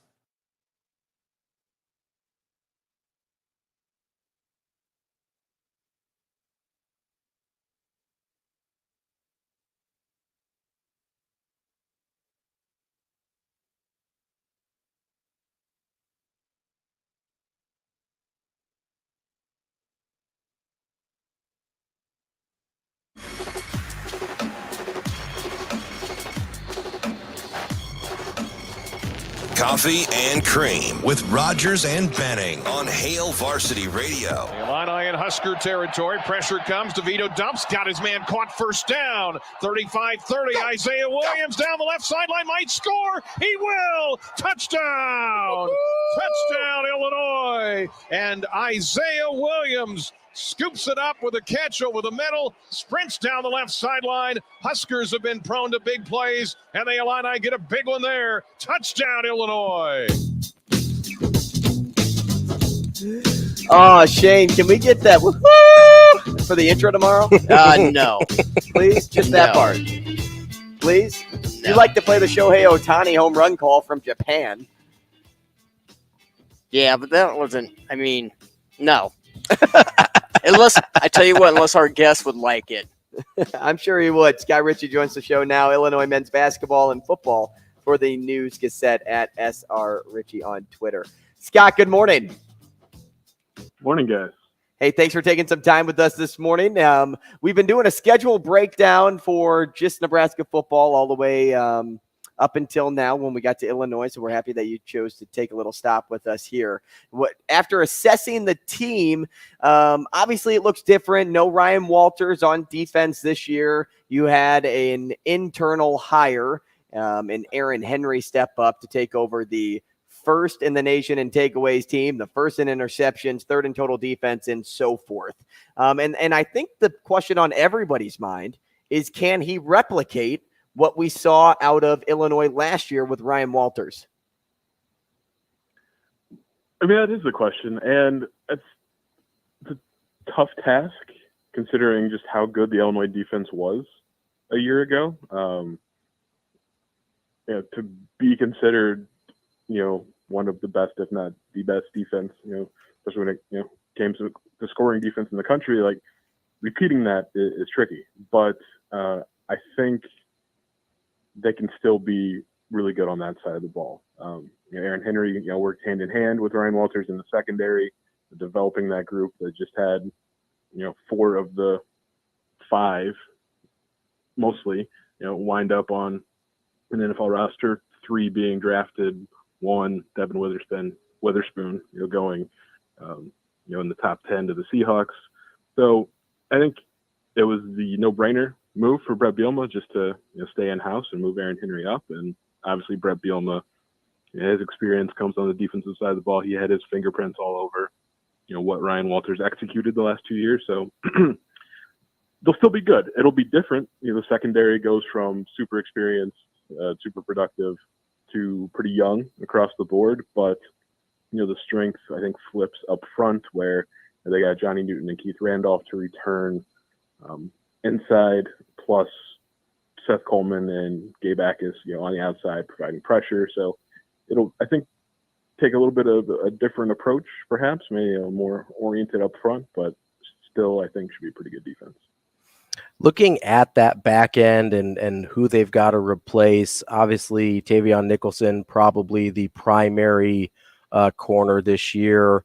Some of the other guys, whether it's Tyler Strain, Matthew Bailey, Demetrius Hill, what are some of those guys you're looking at to step up, and how do you think they'll do in terms of who they've got available and who they've got to replace? Yeah, so Taz Nicholson is like the one probably guaranteed starter at one of the cornerback spots. He had a pretty good season last year.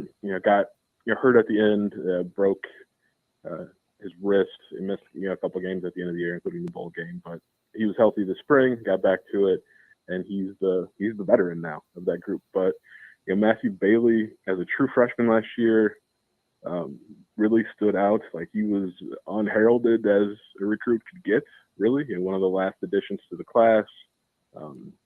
It didn't really have, any other FBS offers to speak of. But, not only does he, kind of look like he could have been one of the Brown siblings, and kind of sounds like Chase and Sidney Brown, but like he plays a little bit like Sidney Brown at safety.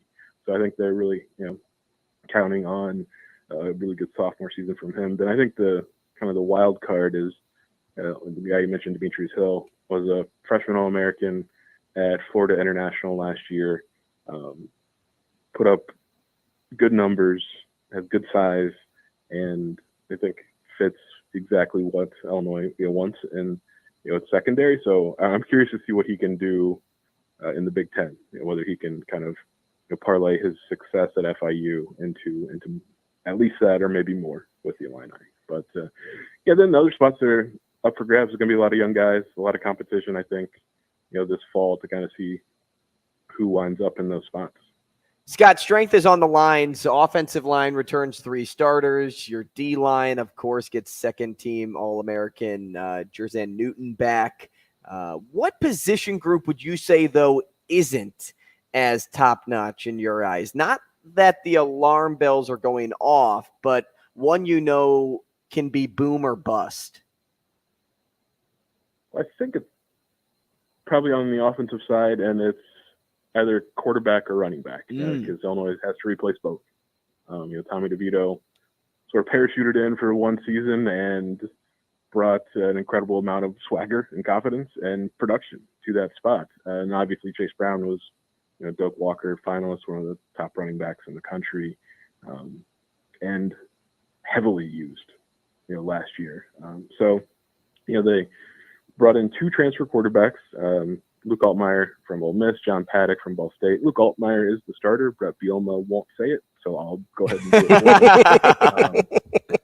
But Luke's the starter, but John is, in his 5th year, was a starter all last season at Ball State, has the experience.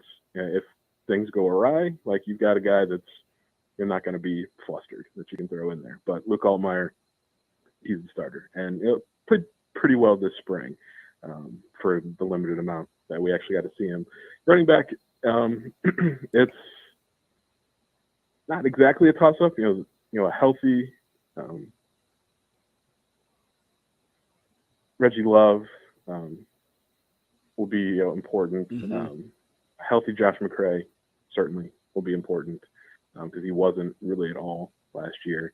Those are probably the top 2 guys, and different style backs. Reggie Love a little more Chase Brown-ish. Haven't had that potential, haven't seen it fully realized yet. Josh McCray obviously fits into the bigger back category that Brett Bielema certainly seems to like. Those are your top 2, and then the B, Aiden Lawfrey, who's more their speed back, and then Jordan Anderson, both those are redshirt freshmen. Then Caden Fagan, who's a local area kid, 4-star recruit, true freshman, enrolled early. He also just a really large human being to be a running back like Jordan Anderson and Josh McCray. It's kind of like 5 guys for 3 spots. I doubt we'll see Chase Brown level usage where he got essentially 90% of the carries last year. So I think it'll be more of a mix, and then we'll see. But those are, I think, probably the 2 biggest question marks because they're moving on from the 2 guys that were awfully productive, and we'll see what they can do there. And because it's important, obviously. Those are 2 guys that touch the ball a lot. Scott, I want to ask you about expectations this season for Illinois. Historically, they've had trouble stacking quality seasons up on one another, going all the way back to the Kirk Kittner era. What is expected around Champaign right now in terms of how this team should perform? And is there any, I guess, hesitation or caution because of the fact that historically Illinois has had a little bit of trouble stringing good seasons together. Yeah, I think there's a mix of some anticipation of what could be coming off the best season of Illinois football in 15 years, with, combined with this idea of some Illinois fans is like, it's Illinois football that can't really be trusted sometimes. But I think baseline is like get back to a bowl game. Mm-hmm. Like consecutive bowl games are super rare in program history. So just, even if it's, going 6-6, just get to a bowl game. Mm-hmm. But that's like bottom level expectation. The schedule, like, on one hand, it looks like it sets up pretty easily. Maybe not easily. I don't think anything's ever easy, but sets up nicely. How about that? For Illinois? But then you look at the non-conference schedule. Like Toledo brings back a ton. Is really good. MAC program. Kansas is on the upswing. Florida Atlantic. They've got a new coach, but like Tom Herman hasn't forgotten what he knows about football, and he's been successful. So like it's a little tricky. And then I think the Big Ten West is as open as it has ever been, and this will be the final year. I think everyone in the West, except for Northwestern, obviously, has a feeling that they can win it. So, that would be huge for Illinois. It's never won a division title since Big Ten went that route. So to snatch one on the last year that divisions exist would be a kind of neat for them. But I think just continuing to advance the program in the right direction under Brett Bielema, like that's the goal. Like he said when he was hired, like he wants to build Illinois into a consistent winner, which is something that really hasn't been the case for the program. So there's been progress in year 1 and year 2, and we'll see if they can keep it going in year 3. Scott, we appreciate your time this morning. Thanks so much. We'll talk again once the game gets closer. Absolutely. Thanks, guys. Thank you. It's Scott Richey, Illinois men's basketball and football for the News Gazette at SR Richey on Twitter. Before we send you home, let's tell you who's back in action tonight. Who is it? The Omaha Storm Chasers. Turn that hat around. Let people know. Come on, Ravi. Yeah. That baby blue is sick, by the way. You won't get that hat as a giveaway, but you could find that hat in their team store, and you can be just like Ravi. Put a headset on, and you're an honorary member of Coffee and Cream. I'd rock that hat. That hat is sick. They have the St. Paul Saints all this week. Tons of great promotions throughout the week as well. And then, of course, Thursday's the day that everybody likes to be at the ballpark because it's $2 deal day. That's right. It's $2 dogs and $2 beers. We appreciate your time this morning. We will see you tomorrow.